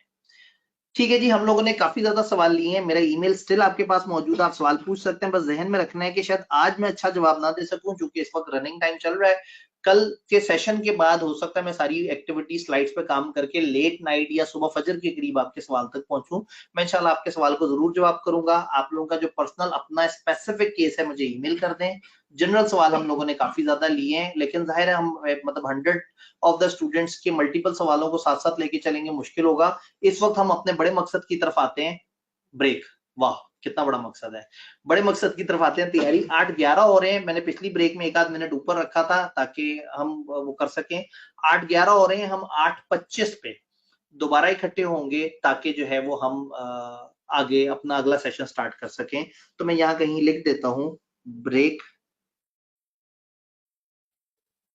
टिल 8:25 PM, और टारगेट भी लिख देता हूं ताकि कोई अचानक से आए तो उसे पता लग जाए। हमारा टारगेट होगा इंशाल्लाह ताला चैप्टर 1 फॉर श्योर इंशाल्लाह, और शायद चैप्टर नंबर 22 भी किसी तरीके से मैं खींच के वी विल ट्राई कि हम उसमें कवर कर लें, ताकि लास्ट जोन में चैप्टर 2 अकेला हो, और वो जो कंपनीज की 2024 की नई नई रेगुलेशंस हैं वो भी हम साथ साथ जोड़ के उसको समझ सकें।